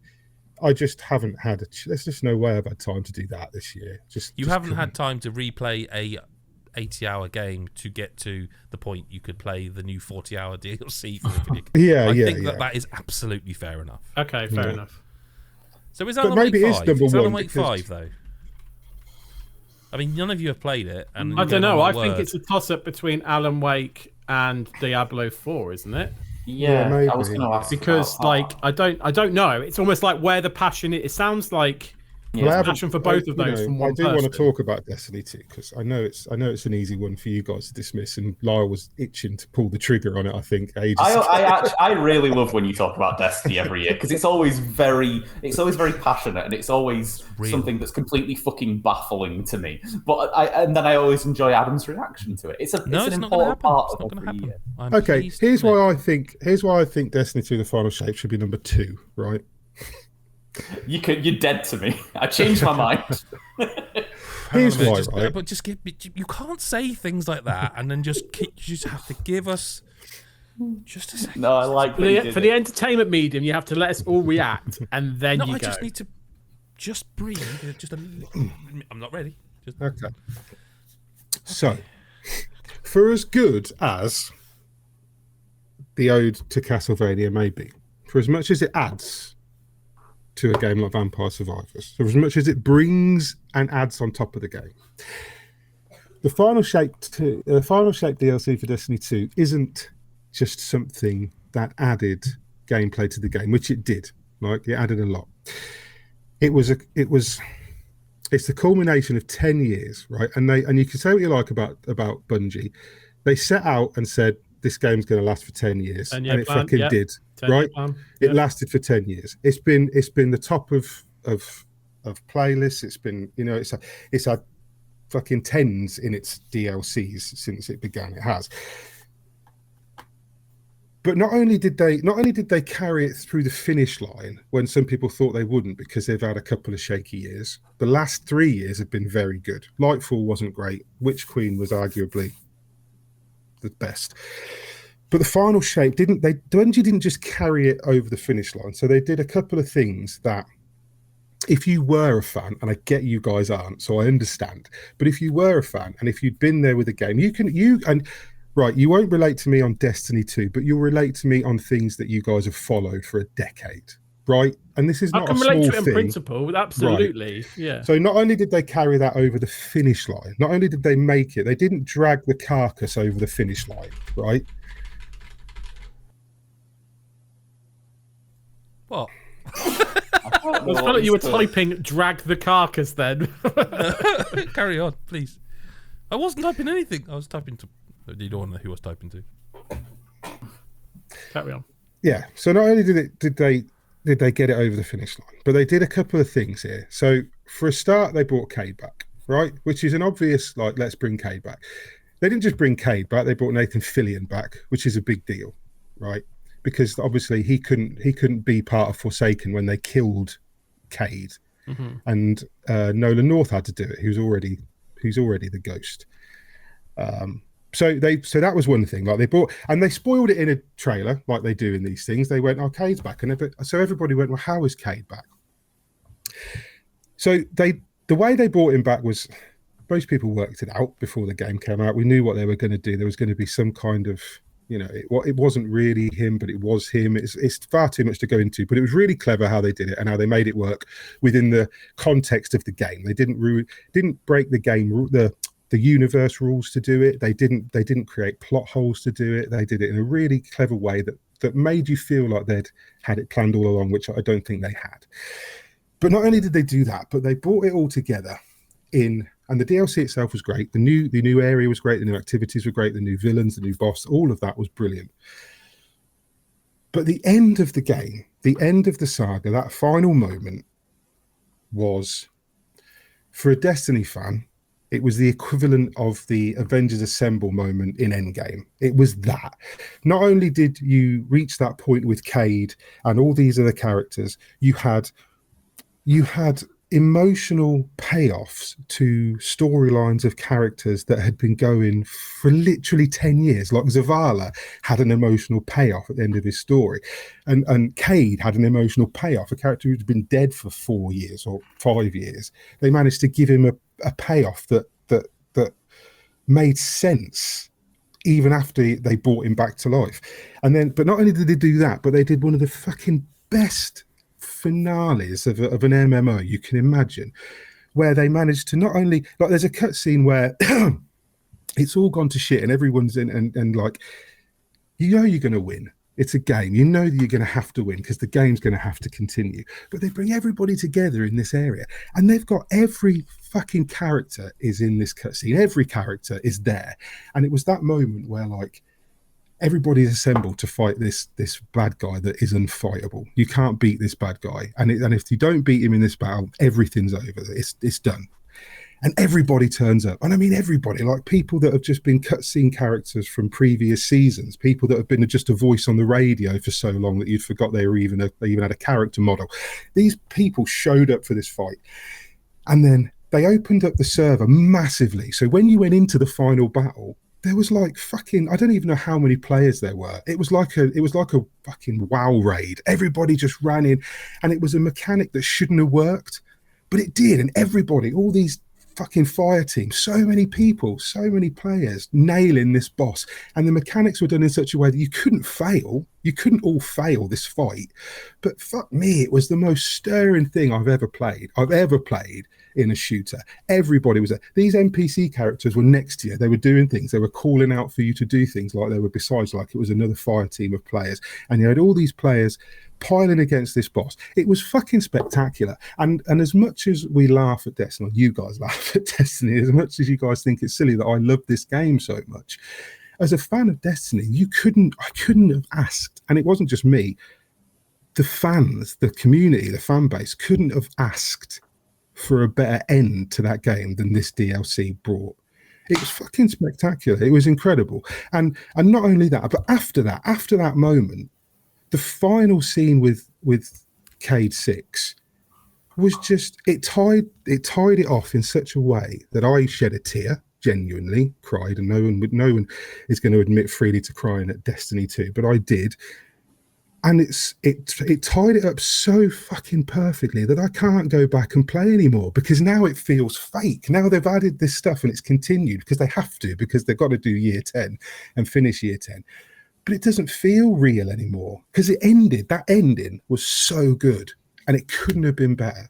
You couldn't have been better. 10 years and it came to that. And I feel emotional now that it's over. That's why it should be at least number 2. And I haven't played Erdtree, so I can't argue against Erdtree. And I know Erdtree was good because everybody gave it a 10 out of 10, and that's fine. But to dismiss Destiny 2 offhand and say, well, Vampire Survivors DLC was better, maybe it did add more to the game in general, but it wasn't a better DLC. It wasn't a better add-on to a game. But that's not. See, I was totally with everything you said, but that's not fair because we haven't played it. Whereas me, I've played Ode to Castlevania, and I also think just like what an MMO with a deep, rich story and lore adds to a game compared to a RPG roguelike game is also very different. Like it's a very different comparison. I'm not saying I was all with you when you were saying it was going to be above Elden Ring because I thought that'd be funny, but I just thought that would be very amusing. I was with him for me until he gave me a death stare for sending a text to my wife about heating dinner up. But, you were very loud with the type. I fucking muted it. I thought you were taking the piss. I muted it on the thing that nobody would heard it. I just fucking forgot I didn't mute it for you. I thought you were trying to distract me, to be honest. No, I was telling my wife that I'll be able Look, I've said my piece, and that's fine. I think, for me, there wouldn't have been a better piece of DLC this year because of what it added. It wasn't just a case of adding more, which a lot of DLC is, and that's fine. It wasn't just a case of giving you more game to play or giving you more to do or more. The same thing. Like Destiny 2, Vampire Survivors can't do that. It can't add a ending to a story that doesn't exist. It can only do what it does, which is amazing. I think different. What Ode to Castlevania does that I think is really, really impressive is the fact the name, like you said earlier, is exactly what it is. The amount it pays tribute to a series. I didn't know I loved the Castlevania series as much as I do until I played this DLC. To be honest with you, Lyle, I find it baffling that Konami have done so much in games this year. It's weird, isn't it? All of a sudden, fucking Silent Hill 2's good, the remake. Castlevania's appearing in Vampire Survivors. And Contra. Same year. So, Contra, Konami, innit? Metal Gear's still on the... sorry, I didn't mean to derail you, but the whole thing is bad. It is wild. And then, I don't know, just the fact it has, so many characters, more characters than you think it has. It's been long enough that I can say that the 20 characters is not even close to all the characters it adds to the game. There's stuff there are 8 new whips in the game to a game that had 2 whip weapons, and that sounded stupid and like it wouldn't work. And every single one of these whips that are weapons in a game where, the weapons automatically fire. You don't have control over anything. That's not how survival games like this work. But they all, despite being whips, have such wildly different mechanics. They're all fucking joy to use. The fact that there's a level in this game that, suddenly out of nowhere, it adds, when I heard that this DLC at the event, the press event for Road to Castlevania was like, oh, it adds one level to the game and it's the biggest level in the game. I was like, okay, I mean, sounds a little bit underwhelming. And then you go into this level and it's like 20 times bigger than every other level in the game and includes like weird platforming sections that feel like you're in Castlevania suddenly for a bit and stuff like that. It's wild. And you can tell, like, obviously Vampire Survivors was always a bit tongue-in-cheek. Look, it's Castlevania, really. But, like, that you can tell that these are people who, like, love the Castlevania games more than I could really imagine loving any series ever, and have added such a stupid amount of content relating to Castlevania. They fit it into the game in a way that makes it interesting, that makes it feel more like it. Like, you could think, well, if you're doing a Castlevania DLC to this game, you've already got basically all the Castlevania weapons in it. What's the point? And, like, they've just handled it so creatively that it's not an issue at all. It's really impressive. Like, I don't know. It also costs less than you'll spend on pasties, as we've already said. Like, it's it's just a wild thing to exist. It's kind of in the same way that UFO 50 is like, how did that exist? Yeah. It gave me that same level of feeling. I'm not going to win this against both of you, and Adam's on that side of it. I'm not, am I? There's 5 people here, and I think your argument was absolutely phenomenal. It was very, very good. And I'm now questioning if Elden Ring's number 1 in my head. But I can't argue. And I said that just to see the reaction on Chris Hyde's face. But I genuinely haven't played. Poker face there. So, who did play Elden Ring out of interest? Was it just you two? Adam and Chris, I think. Both Chris's played it. Chris's and Adam. Yeah. Chris Hyde, did you finish it? Yeah. Oh, you did. Because I know that. Fucking hell, man's. Impressive. All I really know. I'm sorry. All I really know about Shadow of the Erdtree is that, like, pretty much everyone in our Discord fell off it or didn't get round to it. So I wasn't sure what the general consensus is, because I know quite a few people have been like, because there's something to do with you have to collect like weird collectibles to get your power back or something that I remember hearing. Oh, no, it's just a different way. So like, it's the leveling, isn't it? Yeah. So the way that they do it is that it's like a separate like universe. It's not like it's weird pronunciation, Erdtree things. It's weird spelling thing as well. So I'm not going to get into it. But yeah, it's not like an expansion on the map like Diablo, Mick. It's not like that. It's like you warp to this extra place in a different map, right? So it's completely separate. Yeah, I did read the review. So yeah. And the enemies are like really meaty, like you say. So the way they do it, because like how do you manage from someone who's done New Game plus versus people that have just gone New Game and balance the difficulty like the same? And it's like the way that they work it is that you get these, I can't remember the names of them, but they dramatically bolster your attack and defense. Seeds? Maybe. You carry on. I'll look. But like you know, leveling up in any of these sort of games, you can level up one thing. This like levels up your like all your defenses loads and attack loads. So there's like no point in putting 1 point in strength anymore, really, because like when you get one of these seeds, it bolts it up your defense up by like 50 or something like each time. Like it's massive. There's not loads of them. The idea part of the game is tree fragments. Scadu tree fragments and revered spirit ashes were the ones that strengthen your ash summons. Yeah. And you can get the same thing to bolster up your your summon things. Ashes of War? No, the Ashes of War is the things you're putting on weapons. Spirit Ashes. Spirit Ashes, yeah. So that's how they manage it, so that you're looking for these items, and sometimes they're behind bosses and things like that, right? Like where they would be. But like it means sometimes they hit on enemies that have just got a little shiny on their head, little bastards with pots. Yes. Remember? Yes. Thank you for that, by the way. But like it means that like if you've got enough of these fragments, then you can take on the game. It does mean you can get smacked at the very start, like Adam did. I managed to avoid somehow in my playthrough. My bestie to walk me through it, quite frankly. Yeah, but you got me an hour or two into it and then disappeared, and now I hear on the podcast you finished it, and I feel rather. Well, I betrayed. must have missed all the times you went. Sorry, mate. I really want to play Shadow of the Erdtree. Do you want to rearrange some online gaming time? You win. You win.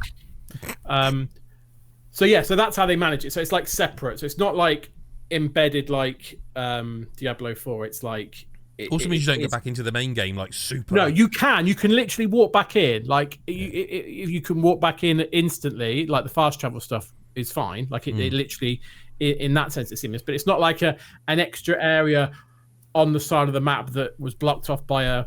So do you revert back if you go back into the? Yeah. So what happens is they don't affect the main game. Yeah, they don't affect your main world. Your level. The weapons you pick up there, you must pick up new weapons and. Yeah. So the new weapons you can go back into the main world, but all those buff stats drop off. So they only apply in the DLC world. So really clever way of negating their own. Whatever. Didn't we say at the time when we were doing the co-op, Chris? Like you could see other developers doing very similar, like but with the main games, like not like actually, it's really clever. Yeah, it's a really clever way of doing it. I always wondered how they would do it and making it work for everybody to be able to play it. I still wonder why they did it and didn't just do like make it. Well, you must be at the end game. Do you know what I mean? Just make the DLC only accessible like when you're right at the end game or something, and it would be kind of less relevant. But like it is just it's genuinely very clever and So I mean, I have only played one of these games on this top 5, but I mean I think it's phenomenal in terms of the amount of content, what they did, what they added. I loved it. So it's fucking superb for me. So I think it's very justified on this list, not just because it's a convenient DLC release this year. I'm going to be honest, I don't really mind if Destiny 2's number 2. Sorry, Lyle. I love Ode to Castlevania, but I can't muster the passion for it. My vote, if we were going to vote for between those two, was going to be for Destiny 2. Yeah, based on what Mick had said, I don't know what Chris was going to say, but fair. Yeah, Destiny. I just can't feel argue like that passion. I'm not belittling Ode to Castlevania in anything I say now, but I didn't mean to belittle it. I know it came out but I feel like at the end, but I wasn't meaning right. to I do think that. to do how you did it, which is to it's an amalgamation of everything that's gone before. Like you said, I imagine the end game thing is the exact same feeling with the MCU stuff, and it's just that kind of payoff. You don't get that very often, quite frankly, in games. Whether it's a main game in a series or whether it's in a DLC, very rarely, if you follow something like that, do you ever get the payoff for your investment. No, I mean, I'm still waiting for the end of Gears of War. Like, Gears of War 5 had a cliffhanger. I'm still waiting for that. Yeah. More often than not, you get cliffhangers. Half-Life. I mean, that's another. They're never going to end. That's what I mean. So to get that and for it to be done well, but not just done well, but to be like as emotionally perfect as you're describing, for people that have invested, frankly, 10 years. And let's be honest, probably those people that are playing it 10 years have played little else, properly invested into that world. If they shit the bed on that, that's so to deliver that is something special and is something that should be celebrated. So my vote for between those two would have been for Destiny 2. Yeah, I mean, it's like I said, I have no issue with it. I've not played either of them, so that's just me based. I also cannot muster anywhere close to the level of passion Mick spoke upon Destiny 2, the final shape with. I love Ode to Castlevania, and it is amazing, but I can't match. That's why it's so high here. Like, it's above lots of amazing things. It's, okay. Is there one last question to ask about Destiny 2 and Elden Ring? No. Because I know more people have played Elden Ring, but that feels like kind of the only reason, because I didn't hear any level of passion that excited me that much about Elden Ring. And I know that's unfair because... Well, Mr. White hasn't spoken about Elden Ring. Mr. White loves... He might have played all the games on the list and just be waiting to reveal it again. Mr. White's the best Elden Ring player of this podcast. So. Yeah, he is. No, Elden Ring's one, easy. The world itself as well. We've talked about the gameplay, but the world and how... You play Elden Ring. Sorry, Chris, but the fact that you've supported Mick so strongly, but then now your game's in the question, you're like, no, Elden Ring's. Well, no, I love it when people speak passionately about something. Same, I can't argue. There's 100%. No, I know, but 100% reason why that deserves to be 2. But only 2. To be very clear, Chris Well, says there. in your place. Let it be known, Nick, I'd have voted for Destiny 2 as number 1. You had Yeah, one but that's vote. because you like chaos. Yeah. I don't care. You like It's a chaos, you reason. bastard. He made Destiny 2 sound very impressive, and I never liked Elden Ring anyway that much. So No, I mean, like, Destiny 2 is a game. I don't know why. It's the Death Stranding thing. I don't hate Destiny 2 at all. I've tried so many times, and every time You have actually, and I'll give you due. I have tried that The game. amount Every of time I times get a you've said to fucking me, bug that broke. Like, literally, the last time I played, I was like, "This is great. The shooting's awesome. The loot's awesome." And I literally got a bug that I couldn't escape the level geometry from. And I was like, I "For think that fuck's." the problem with Destiny is that to be into Destiny, you have to have kind of always been into Destiny. I played I played that barrier opening for- of Destiny 2 3 times through alphas, betas. I do like Destiny The 2. barrier I think for the entry shooting and the is onboarding superb. has never been good. You know, it hasn't. It's not by no means anywhere near a perfect game. But It that reminds denouement me was. now of where Warframe used to be. How Warframe had all that, like, the iteration upon content to the point where you start it the first time and you're like, I am sorry, what the fuck is going on? What is going on? Yeah. Now they've redone all of that, I believe, the onboarding, and Destiny 2. Yeah, if you start Warframe hasn't now, it quite starts hit- like a game. It gives you a whereas proper. Destiny 2 hasn't quite. I don't believe, you correct me, but I don't think it's quite got to that point yet where they've got. No, the gone all way round onboarding to for Destiny is still a mess. Yeah, and It's like still some of a it, mess. like some You content, cannot help you but can't join play. it in. Yeah, you cannot help but join Destiny 2 in medias res. You have to be partway through an ongoing story because you can't even play the other stuff anymore. Yeah, I was gonna say some of the content that I think I own is you can't play it anymore. But that's neither here nor there. And But the trouble is, Bungie don't clean up. So a lot of the like for example, you could still play Strikes, and Cade would still be the voice on the radio, even though they'd been dead for 5 years. And they did things like that just undermined those things. But I like I say, don't think I'm shitting on Destiny, because I've always tried. Like, I was there when. Oh, fucking, I've forgotten his name. The bloke from Game of Thrones was the voice of the. Yeah, we played the alpha. Me and you played the alpha. I played it when it first came out, and I think the first expansion. No, don't even try. No, there's been about 12. I did play it. I liked Destiny as well. The shooting of Destiny is it's really good. If you get a group of people regularly to play it, it's really good. It's just reached that impenetrable state. Like what Mick's just said himself, where like if we would. That's what I was going to. Sorry, that's circling back around. It's annoying because in my head I'm like, I really want to go down our Destiny again now and get. I can't. Not only can I can't. Like I can't. But even if I could, which I can't, I can't because like it just doesn't. It's not going to work. But I'm happy with the list. Everyone's happy with the list. Seems like it. That was non-committal from Lyle, but I'm happy with it. I have a question. I have one last question, and it's not related, and it won't change the list. But I have to know, Chris Hyde. Yeah. If we had gone to a vote just then, we haven't. That list's locked now. So yeah. What would you have voted for? Sorry, you didn't answer the question in an audible decibel. What would you have voted for? What? Elden Ring or Destiny 2? What would you have gone for? Elden Ring or Destiny 2? What would you have actually gone for? Number 1? Yeah. Elden Ring. Because I've played it. Yeah, fair enough. My argument was just trying to between Destiny 2 and Vampire Survivors was Destiny 2, based on what Mick had said. Yeah, but I thought you were going with me on like the passion of Mick, and we love Mick. Yeah. To a point. Yeah, I just wanted to know what that point was. Now I know that's what. As much as Elden Ring. I mean, come on. I know where battle lines are drawn, and I know the score. It's fine. I just needed to know. Adam, you never said who you'd vote for. I just wanted to know. You stopped playing Elden Ring is all. I can't, unfortunately, because I've got to read this list out. There we go. Best DLC, first ever best DLC. Blah, blah, blah. I can't speak, so I think that's given away the way I'd have voted because I've got all nervous. In 5th place is Diablo 4 Vessel of Hatred. In 2nd place is the Alan Wake 2 expansion pack. In 3rd place, Vampire Survivors, Ode to Castlevania. 2nd place, Destiny 2, The Final Shape. And also, by the way, just for the record, we know I like it when things are 2 and 2 and there's Destiny 2 at 2. Oh, it's that's bothering me that Diablo 4 is 5th. Doesn't matter. The winner of Best DLC is perhaps a little bit obvious. Elden Ring, Shadow of the Erd Tree. And that's day 1 wrapped up. Usually the longest day.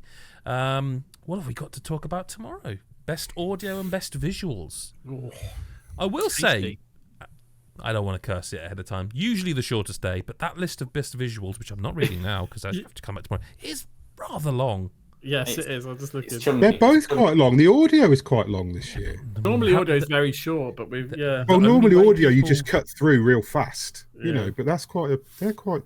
The only way people can find out what those lists are going to be is by coming back tomorrow and either watching that episode or listening to it. But still to come on this week of Game of the Year celebrations, we have Best Multiplayer, Best New Character, Best Story, Best Moment, Most Anticipated of 2025, and Game of the Year 2024.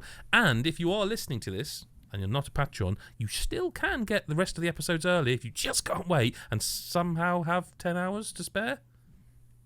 People do it. Every year people do it. You can still go to patreon.com/GodisaGeek and get them early.